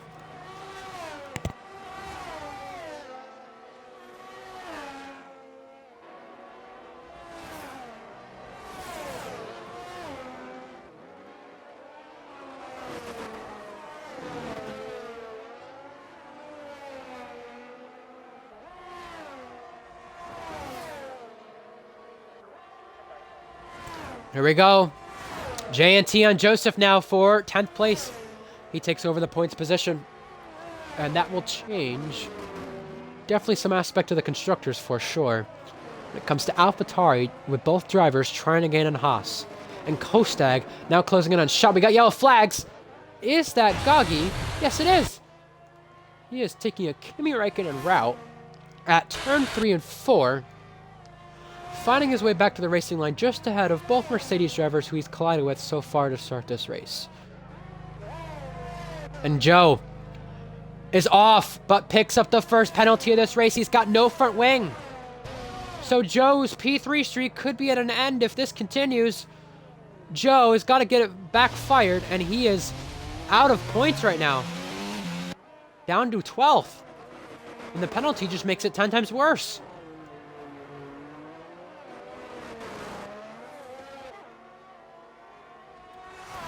Now Calm with a penalty. It's the second driver to pick up a penalty, and that lead keeps changing. I don't know why. Struggles from Maddie and Aaron, maybe 3.0 now. Aaron Ocon, fastest lap for him. Here's battle for 3rd place. Kostag gonna go to the right side, gonna go before the braking zone. Schott pushes him out. Kostag goes in the grass, but they're gonna be side by side at turn 2. Oh, they touch! Kostag's around! And Schott goes through. Polo God goes through for the podium. And Schott re-enters right in the path of Riles. Joe with another penalty. That's for speeding in the pits, by the way.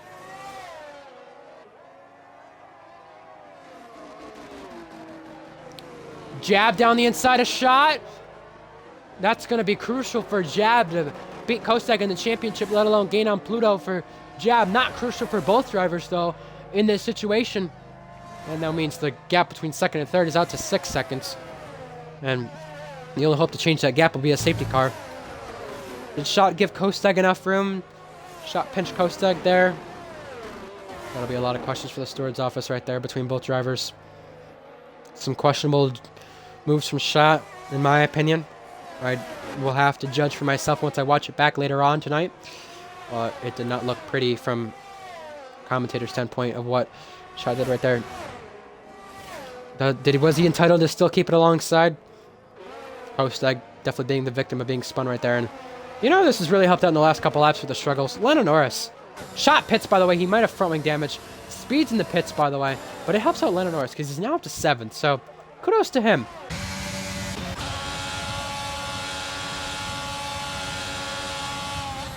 I quickly have to be right back. We'll go on board with the Lando Kostag battle while we're at it.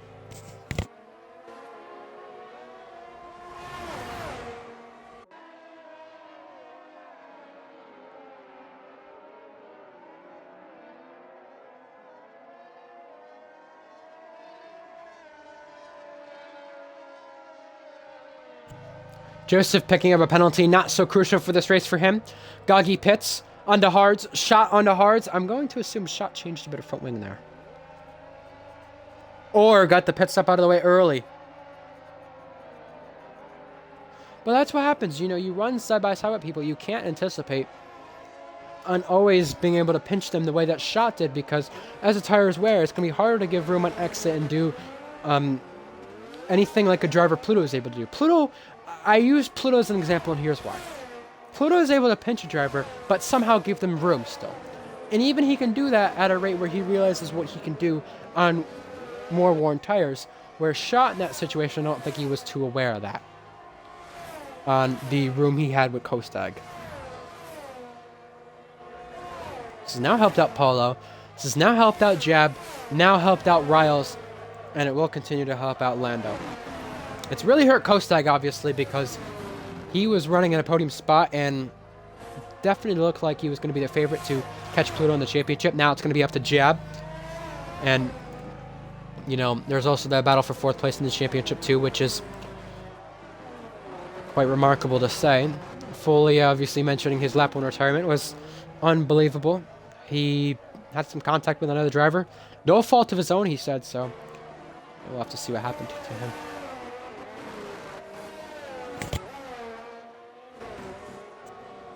QBR 20 Joe pitting already, setting a fastest lap. Broke his front wing, and 3 consecutive P3s might be over. Joe goes ahead of Gagi there, 14th place. Gets it at turn 2, I believe. Gagi's going to try to recover it back, but back to the front of the field. 4-second gap between Matty Mumu and Aaron Ocon for the lead. Polo is there to challenge and could be on the podium in a 3rd place finish again. However, Matty Mumu does pit. Polo God stays out. And we'll be seeing if Matty Mumu is trying to undercut Polo here, or sorry, Aaron here, in any sense. Riles also pits as well in the mediums. Could be seeing Burning Man pit now. That'll be maybe the next runner to pit. Let's see. It's important for maybe Aaron to pit this lap or next lap. Gotta have a good lap. And Aaron Ocon, smooth sailing for him, and I'm very surprised with what we've seen today. J&T, 3-second penalty. I'm very surprised with what we see from Aaron Ocon because the first race win for him in Brazil was more so a drive through the field and a car he probably didn't deserve to be long in. Now Aaron at the front of this field, it shows how strong that Ferrari really is in Imola. And I can only imagine what it'd be like if Rice Cracker was here today. Shot, 3-second penalty for him as well. It's another penalty for Shot. It continues to his woes in this race. But, you know, if Aaron pits this lap, I think he'll be okay in comparison to the undercut. Matty has not come out in too much traffic, so he's okay where he's at. So that'll be a battle to watch as well. Polo probably should pit this lap or next lap to cover off the hard runners trying to pit. I think that was Kostag going off there, exceeding track limits for a moment at the exit of the chicane. Aaron does pit, so that is smart from Aaron, especially to cover up the undercut. But what I was saying about his drive is the fact, as Polo pits, but what I was saying about his drive that's important to note is the fact that Aaron is not recover through the field. He started from pole and has so far dominated this race. If he can win, I think that'd be very impressive. And I'm putting it out there because, not to jinx him, but I'm putting it out there because I'm not seeing a drive like that from Aaron in a while. He did a good drive here in Season 1, but he had penalties to not make up for where he actually finished on track. Matty Mumu passes Burning Man as he pits. Matty Mumu passes Polo God coming out of the pit lane and now is on the run down to turn 2 to catch Aaron Ocon. That gap was 4 seconds. Now Matty Mumu with the undercut has got the gap down to 2.9 seconds. And if Aaron Ocon does not be careful and warming up the tires, that gap will go to shrinking down below 2 seconds. It's 2.6, that gap, as he exits the pits there. Matty Mumu on that outlap, a lot better than Aaron was. 2 seconds better than Aaron was. Calm, who had trouble at the start of the race, comes out ahead of Polo, or is out ahead of Polo, who pitted. So that was also interesting to see in that aspect. 1.7 now between Aaron and Matty. So Matty Mumu is now pushing for a 2nd consecutive race win and to catch Aaron Ocon. We got yellow flags. That is Joe off at turn 3 again. I mean, not the first time off, but first time at turn 3. Jab staying out on the hards. Costa going to stay out on the hards, I'd assume. Lando does the same. Maybe banking on a safety car, and they can get lucky with it. Lando had the same thing in Italy, and now Joe is off once again. Joe off in the same part. Has to be careful, trembling back to the pit lane, hopefully. And I would hope he can hope on a safety car. Because I don't like to see drivers give up unless they ever need to, or give up without any hope for a safety car. Because there still can be a safety car in this race. We saw it in Season 1. We saw a late safety car. And Joe's hope will be praying for that same thing again. 2 seconds now between Aaron and Matty. Now that Aaron has done his lap. Joe around again. Will Cromack calm. The teammates close. Polo God close. Close. Polo God trying to gain on. He lagged through calm for a moment. Now coming out of here. Look at this. Going to be side by side overtake on the exit there. And the fashion that Polo did it. But Polo needing to go through. Needing to catch there. He did it. And now Shot spins. Sound. And that is important to the battle with Polo because that now puts Riles in position to catch Calm. And Shot will lose places from that as well as Joe going for another spin. Just trying to bring it back home to the pit lane, maybe to put on a new set. Maybe continue around. The rears look like they're hot, I'll tell you that right now. But it is struggles for Joe. He does get lapped, but the good thing for him, though, is some of these drivers still have to pit, and I think this is an early retirement. You bet it is. Yeah. Lando goes by Kostag side by side at turn number 2. Kostag loses the rear. Was that a retirement, or was that him going to the pits? A penalty. Joseph 3-second. Lando and Kostag trade positions. Now it's Lando ahead. And that was important for Lando to get ahead, especially in the battle between the hard runners. Polo God now going ahead of Will before turn 2, the braking zone. Keep getting confused between turn 1 and 2. Now Joe does retire from this race, so that is unfortunate to Joe. It was not a good race from him. And I think I maybe have already seen a ticket from him. Am I correct in that? Is this a ticket from him?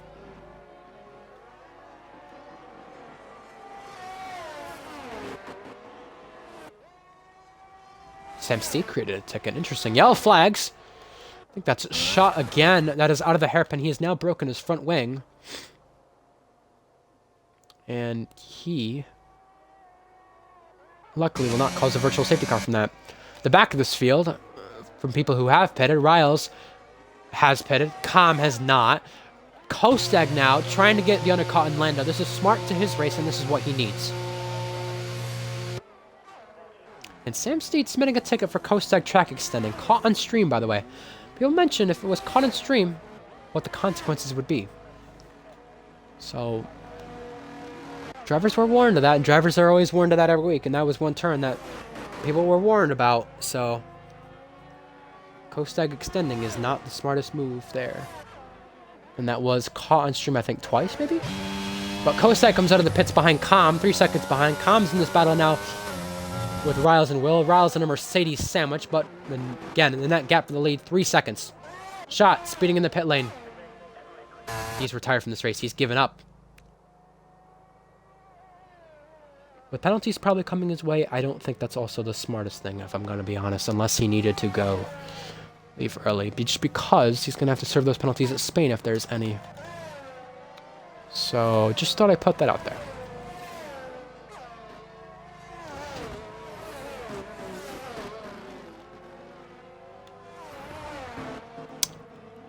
I'll ask Joe if he wants to commentate the rest of this race with me, because I'm a little bit lonely, I can't lie. Jab, pits in this race. Lando stays out. Is Lando banking on a safety car here? Or is he maybe trying to extend to go softs again? I don't know, look, I don't know how long softs go, but it would be worth mentioning, because it would be interesting to see. Aaron Ocon, fastest lap for him. Continuing to just pull away from Matty Moon, who crosses the line now ahead of Jab. Jab coming out of the pit lane. Going to be behind Polo, but going to be ahead of the next car. Shots left the session. We have a crash. Joseph is off. Did he get damaged? But if he didn't, he's gone off there. Yet to pit in this race. Yellow flags for him.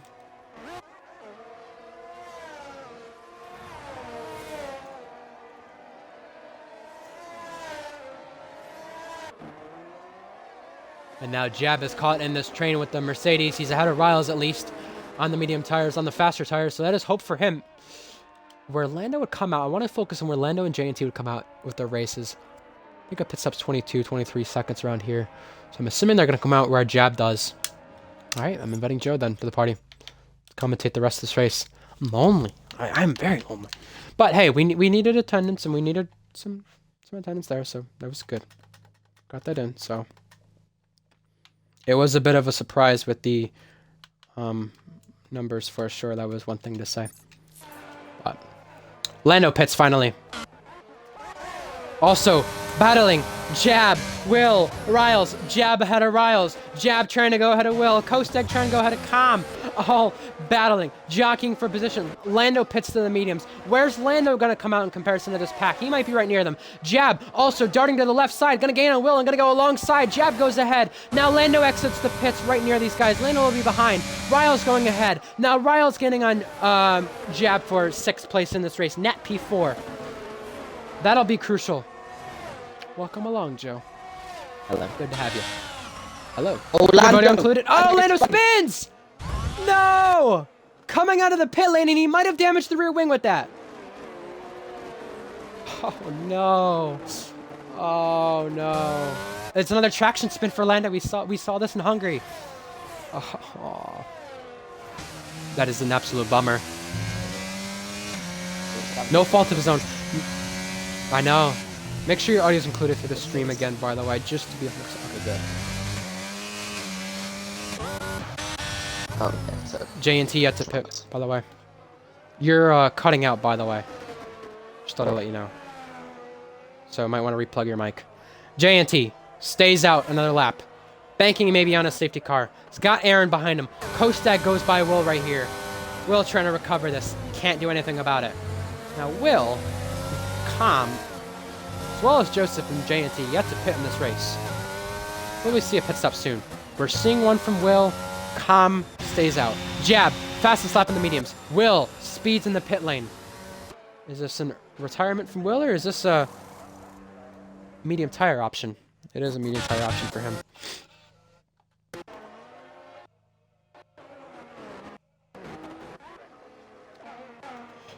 Goggy and Burning Man. How about this? Once were teammates at Aston Martin a couple seasons ago. Season 1 at Hungary. They're going to go side by side for a moment. Here we go, turn 1. Goggy trying to pull alongside Burning Man. Good defending right there. Keeps ahead. Burning Man still continuing to keep ahead. Here comes Goggy back at it. Goggy now trying into turn 5. Can't complete the move right there. Goggy not the best of races for him. Now he's going to try it into the hairpin down the inside. Going to be side by side. Goes very wide. Burning Man with the cutback.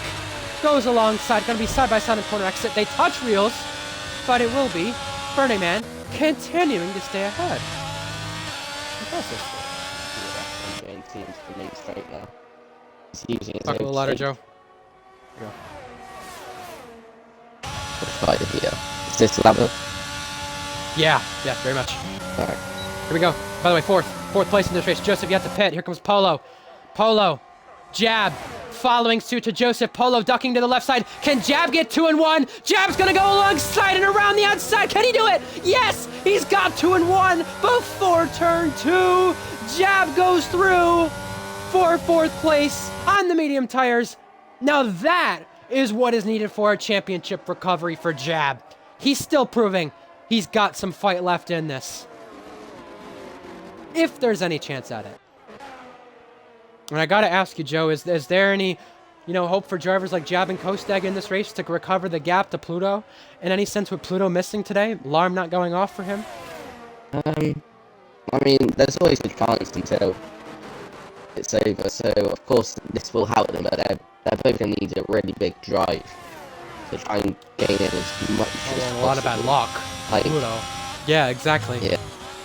Actually, they said that 11 driving pretty well and also good, so maybe have this issue come up again, or have also had a lot of bad luck on instances with other drivers. And by the way, J&T continuing to stay out. Aaron Ocon trying to overtake. Here comes Aaron down the inside of J&T. Gonna be side by side. Oh, they made contact! Luckily, J&T kept us on the road, but banged wheels right there for what was the lead. Kostag now on Riles. Kostag in the slipstream. Got that AlphaTauri straight line speed. Can't make a move there on Riles for 7th place, while Riles is still trying to get by Joseph. Can he come back at this, Kostag? No, not yet.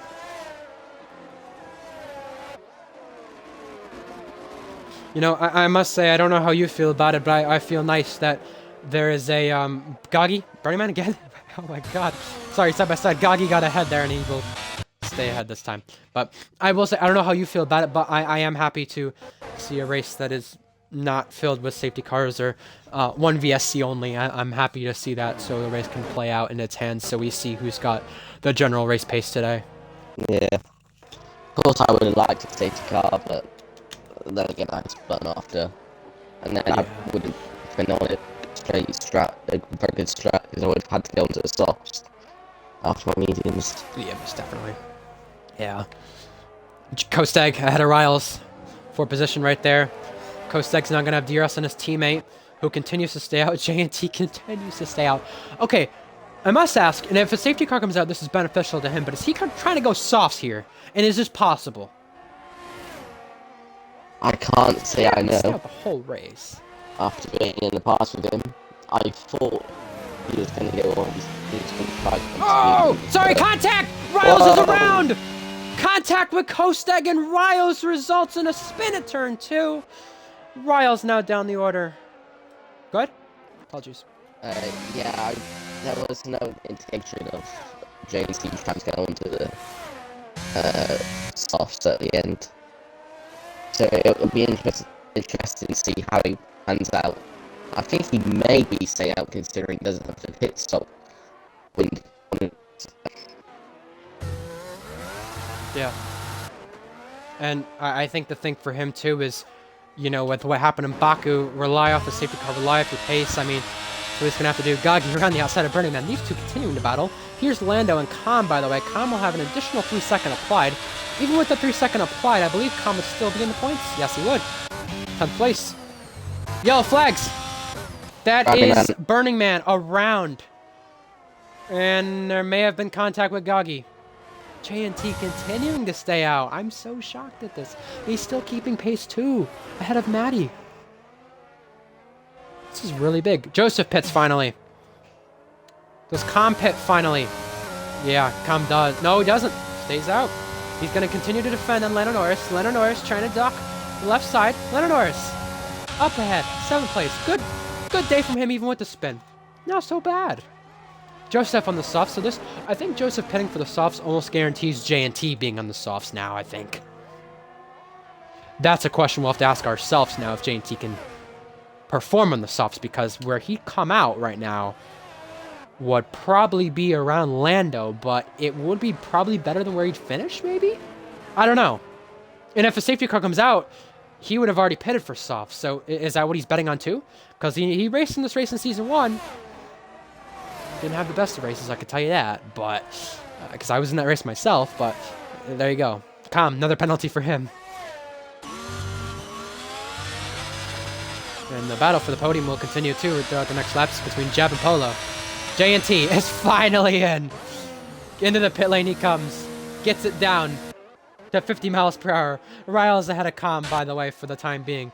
Joseph ahead of Will, by the way. And that now puts Jeb onto the podium. In this moment, JNT is going to go softs. Yellow flags. Com. There are yellow flags. That is Com. That is a front wing broken. He's got a puncture. And it is lucky that JNT pitted the lap he did because Com was on the same amount of tires as JNT wasn't. Whoa! That was close. Couldn't get a stop in time for Com. His front left Double? and his front right and his rear right. Oh. Well, there you go. Front wing repaired. Soft tires he goes. It ruins his chance to get in the points, even with the 3-second, but 6 seconds. I'm thankful JNT pitted the lap he did, especially with what we've seen. And I know JNT has the penalty with the 3 seconds, so currently be 8th, but he'd have to gain in Riles and Lando the next coming laps.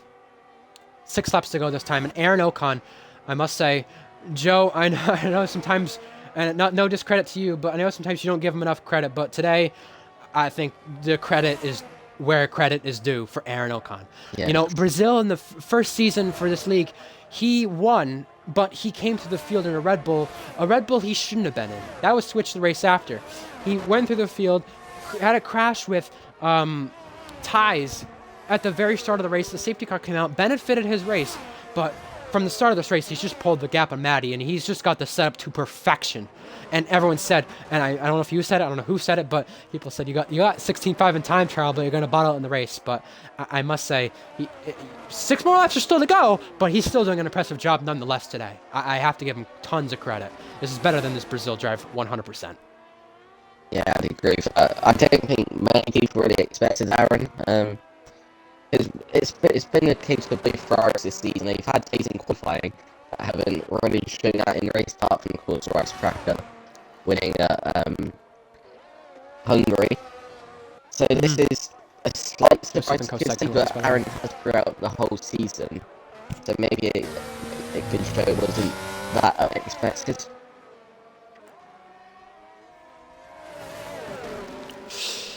Well, on the 1 year anniversary of his cousin, the 1 year anniversary next weekend of his cousin winning the first SRS race in Monza, Aaron could win his second race in Imola, a different Italy track. J&T goes by Riles. Will gets a penalty, by the way.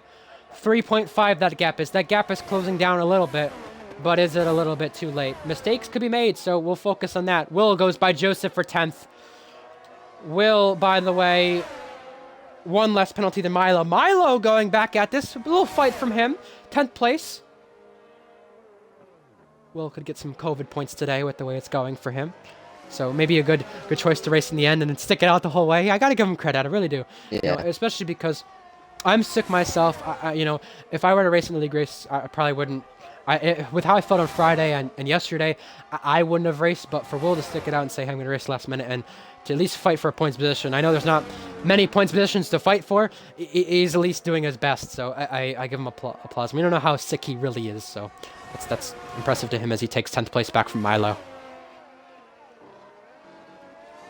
And look, I think the thing for Aaron Ocon is Calm sets fastest lap. That will not be a bonus point, but it is a fastest lap taken away from any other driver. I think the thing Aaron's wanting to see is simply 3 laps to go. Therefore, he knows there will be no safety car to interfere with this, because it feels like races like these are exactly where safety cars come out, and Gagi takes a penalty right there for track limits.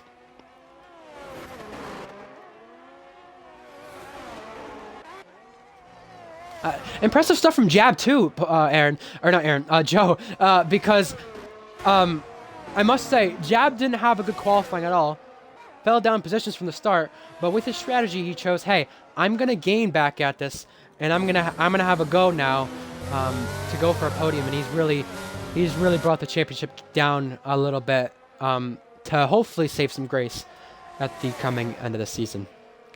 And a good run from him today. Good recovery. Yeah, for sure. Will now and Joseph for 10th. Joseph coming back at this. Can't go through right there. 3.5, that gap again staying consistent between Maddie and Aaron. You know, and it almost gives me deja vu to Season 1. I know without the safety cars, to Sam, what Sam did at Season 1 in this race for Ferrari. I mean, he won this race for Ferrari with Sam's last win, but Sam took pole by a close gap, but had the pace that Aaron had in qualifying, really, with where Sam was at. And Sam took pole in the Ferrari here for Season 1. Aaron took pole this season. Sam took the largest gap, even with the late race safety car. Sam took the largest margin for victory. Aaron taking a pretty good gap for victory. Not like what we're used to seeing, 3.9. So, there you go. Oh, yellow flags. Burning Man. Who is that? That is Burning Man. Okay, I was going to say, that scared me for a minute with that being a Ferrari. But he's got off. I was so scared. 10-second time penalty for Burning Man now, too. Oh, man. 3 seconds. He loves this game. Joseph 3 second. Yep. So that's important to the battle for 10th. I don't think he's too worried about it at this point, if I'm being honest. And J&T's continuing to gain on Lando, who's not going to gain on Kostek, it looks like, either. Here comes Joseph around the outside of Will at turn 2. Oh, he goes off! Missed the braking zone. He's going to re-enter right next to Will. He's going to let Will by. Very avoiding and careful action from Joseph not to get in the way of Will right there. And we've seen a lot of incidents, and I've seen a lot of incidents in other leagues there where drivers try to re-enter there at that corner, and they... Lando's around. Oh!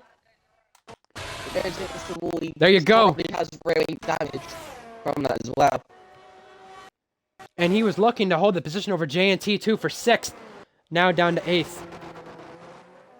All I'm hoping for Lando is just finish this race. Finish this race 8th. If you need a trumble at home, fine. I mean, you got 11-second gap over Gagi now, so you can coast, be a little bit slower, but come home to the finish in a decent spot. I know you want to get Riles and J&T, but I mean, just coast home with rear wing damage if that's what he's got to do. So that's all I have to say right there. No, but all seriousness though, with what I was saying, well, who was I talking about before, Lando? Oh, Joseph re-entering. Yeah, No, I've seen incidents even last game, even this game, where drivers choose to re-enter at turn 4 in a horrible position. Just took the cautious route, avoided a penalty, and I think did the right thing right there. Yeah, also in F1 Esports last season with Josh Igo and David Sitzer, I think it was, with Josh being spun after being forced off on the last lap of the race, costing him his first F1 Esports podium. Luckily we didn't have another repeat of that. Of course it was for P10, but another incident in the race. Yeah, most definitely. 4.7 now between the leaders. And Aaron Ocon takes the last lap here in Imola. A Ferrari had the pace definitely to win this race in real life with Charles Leclerc. Didn't do so. Sam Steed won this race. That was his last win in URS to date. And not many drivers in this league have won multiple races. Aaron Ocon already has a win to his name. Go back all the way to Brazil Season 1, the first race of this league. A 27 race winless streak for Aaron, let alone a 27 race winless streak in league racing. January 23rd, you go all the way back to that. And you look at all the drivers who've won races, won multiple races. There's only been 5. Aaron could be number 6 today. Kostag still battles Polo for a position here. Late in this race, that's the only battle yet to be on track. Aaron Ocon enters the final sector, though. What a commanding drive from him. Seriously, amazing job today.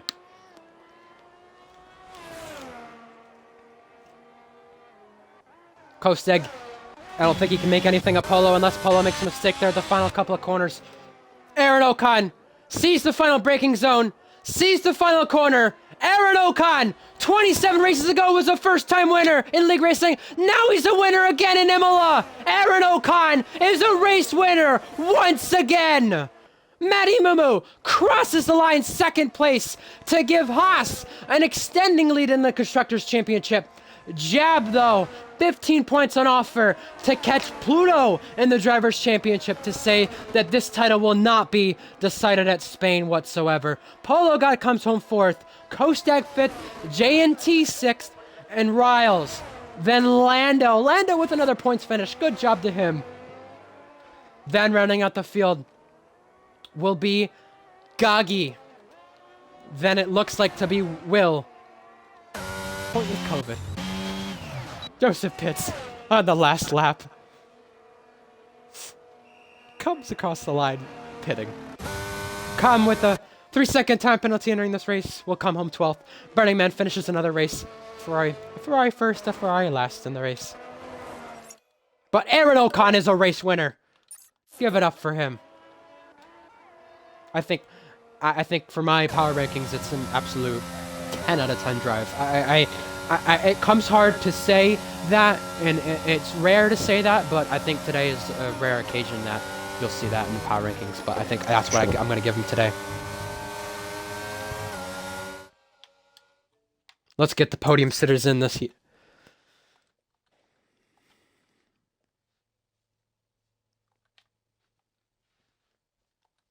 Welcome back, Aaron.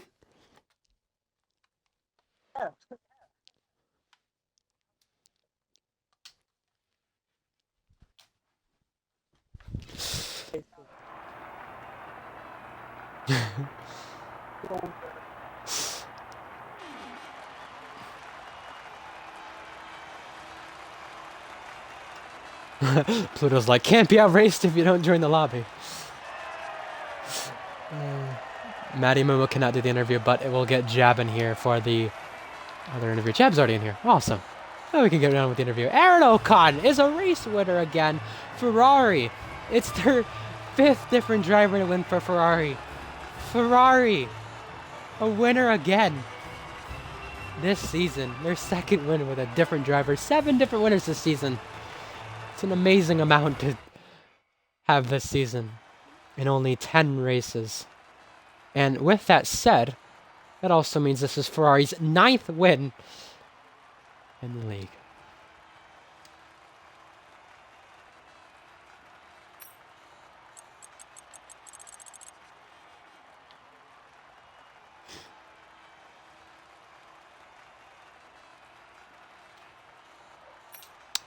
Well, welcome along, Jeb.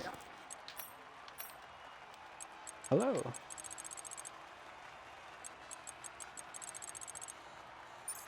Good to have you guys. Let's get started. Jab, third place today. It's not what you expected, I would say, probably, but considering the start, it may be improvement and maybe a little bit of a recovery. How'd the car feel today? And is third all you feel like you could have gotten on the reverse strategy? To be honest, obviously qualifying wasn't that great. Obviously, because I can't really do the chicanes that well, especially on a quality lap. Um, so I ended up qualifying down. And then JT hit me, so I had extra cold tire in the start. And I really didn't know where I was gonna end up. Honestly, if I didn't keep making mistakes into that last chicane, I probably could have. Because there was a bunch of times I was still behind rivals. I'm right behind them. And now I make a mistake and then lose the URS. So I really could have overtook them. I had to waste the URS then. So if didn't make those mistakes, I'd probably get past rivals quicker and have a lot more URS to be able to push. So I might have been able to get Matty moving, but it would have been close. Pluto missing today, a bit of a shocker, right? 46 points. Can you gain that in 5 races? I'm gonna need him to keep missing races. So if he, if they wanna, go with their house and play everything off for a weekend, I appreciate it. So yeah, but I doubt it. He's in a house, Straight like You had quite the internet. Yeah, you had quite the internet issues in Italy, and still got a podium. So I don't know. I mean, you might need to do a little more than that. You might need to have his alarm not go off like today. But in all honesty, a podium again for you. It's a third place finish. We've seen you finish second quite a bit recently, but third, another podium. Aaron broke a 27 race winless streak today. When is your win coming? When do you feel most it can happen? Either when I can qualify, like if I qualify good, then I have that race pace. But if I qualify bad, I have good race pace. So if I can just kind of on a balance and get a little bit of luck, with safety cars, not having a Red Bull down behind me down the street, something like that. You've got crazy Australian speed, yeah. And yeah, limited attendance today. Not the best for sure. Not the least the league has seen. But was it still fun to race out there? Oh yeah, it was a bunch of competition. You really have to push. You really couldn't just hang back. You really had to attack the corners. Be on the limit, and it's still a fun amount of people. And obviously, being in a realistic league, battle people that you usually don't battle with. So it's fun. Yeah. Well, congratulations on the podium, Joe. Any questions for Jap? I just what on your podium? Oh, Most definitely. Well done on your podium. Sorry, well done. Thank you. On to Aaron O'Connor, race winner. Aaron O'Connor. 27 races ago, we saw you up here. 27 races ago was your first win in league racing. It's now your second. You said you were nervous through the last couple of laps. I mean, pole position today, a win today. You did the same thing Sam Steed did in season 1, and you finished second on track to him in that season, in this race. Didn't get the podium due to the amount of track limit penalties you had. You didn't get a single track limit penalty today. Invalidated your whole laps in qualifying. I mean, how crucial was it for you to put on the performance you did, to continue with momentum, and really to get yourself up there in points? You started the season off with really not any sort of points finishes whatsoever, being uncomfortable at setups, getting up there in pace. We saw an improvement, and now you're a race winner once again at last. Yeah, I'm very happy winning, because it's been so long since I have, and as well, like this season as well, just hasn't been the best until the last few races where I have picked up some form. But yeah, I'm just so happy with the win, and as well the pole position as well. Like, because I was so nervous, but I knew I had good pace from practice, and on that last qualifying lap, I was so nervous. I even made one or two little mistakes that cost me a bit of time. But I'm just happy I got pole and won the race. It's your first win of the season. First win since the first start of the first time the league started. I have to ask, is this more special than the first, or does the first kind of mean more to you still? Obviously, the first means a bit more because it's my first win. But I think this one has got to be. I think this one is my best win because I didn't kind of get lucky with it. Like I had good pace throughout the whole week, throughout the whole race and qualifying. Whereas the first one, I kind of got lucky a bit with the safety car. But yeah, I'm just happy I won. And you didn't really see Matty Mumu at all during the race. Did that at least help the pressure for you? I know you said you were nervous throughout the whole thing, but did that at least help the pressure? Did that calm you down a little bit, knowing that, hey, Matty Mumu was not within DRS. I think I'm okay.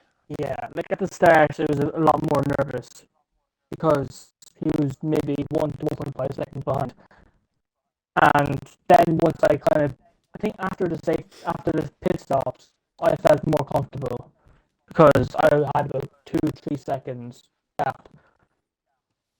But then I got two warnings in the race, so after that I was so like because Matty was 3.5 around that behind. I was like, I hope I don't get another warning to get a penalty. But yeah, I'm just happy I didn't, and I'm here now, a race winner. Again, again, yeah. And Yeah. I have to ask, Spain next week. This should be a good track for this car. What are you expecting there? I mean, like obviously I had a league race in Spain recently where I performed well, so I have some knowledge of the track of what to expect. But yeah, I think next week we should probably aim for more in our top five or good points. I don't think really a win next week is on the cards again, but you never know. Hey, you didn't know if this week would be the case Yeah. too. So there you go. Congratulations. Good job, buddy. Um, Joe, any questions for him? Yeah. Aaron, how's your teammate Ricebacker? Of course, didn't race today, but how has he helped you throughout the season? Um, I mean, obviously, like it's been good on him because we're kind of even on pace. Like it's good to have somebody I can battle with in like in the teams like head to head. But yeah, he's helped. Like it's been good having him as a teammate this season. Yeah, well done, Aaron. Amazing drive. That was incredible. And now we head to the final third of the season in Spain, where we get to see if Pluto can continue to extend that lead. Can he cover up the championship? Can Jab gain on him? We'll see what happens. Round 11 next week, October 16th. And I mentioned this in the stream, and I'll say it again. 1 year anniversary of Paulo's race win is next week of Monza, and I find that interesting where Paulo got his win in Monza under my ownership, or not, sorry, not under my ownership, and you get your win in a different Italy track. I think that's really special to see. But Yeah. anyway, join us for the coverage October 16th, Spain, 12 p.m. Eastern, 5 p.m. UK. Tune in for the live action. Lando Norris will be back up here in the commentary box alongside me, assuming we don't have the attendance we did today and any sort of scares there. But anyway, QBR20 Joe, Ryan Ocon 31, providing you with the action today. We'll see you next time. Have a good one, folks. Catch you next time.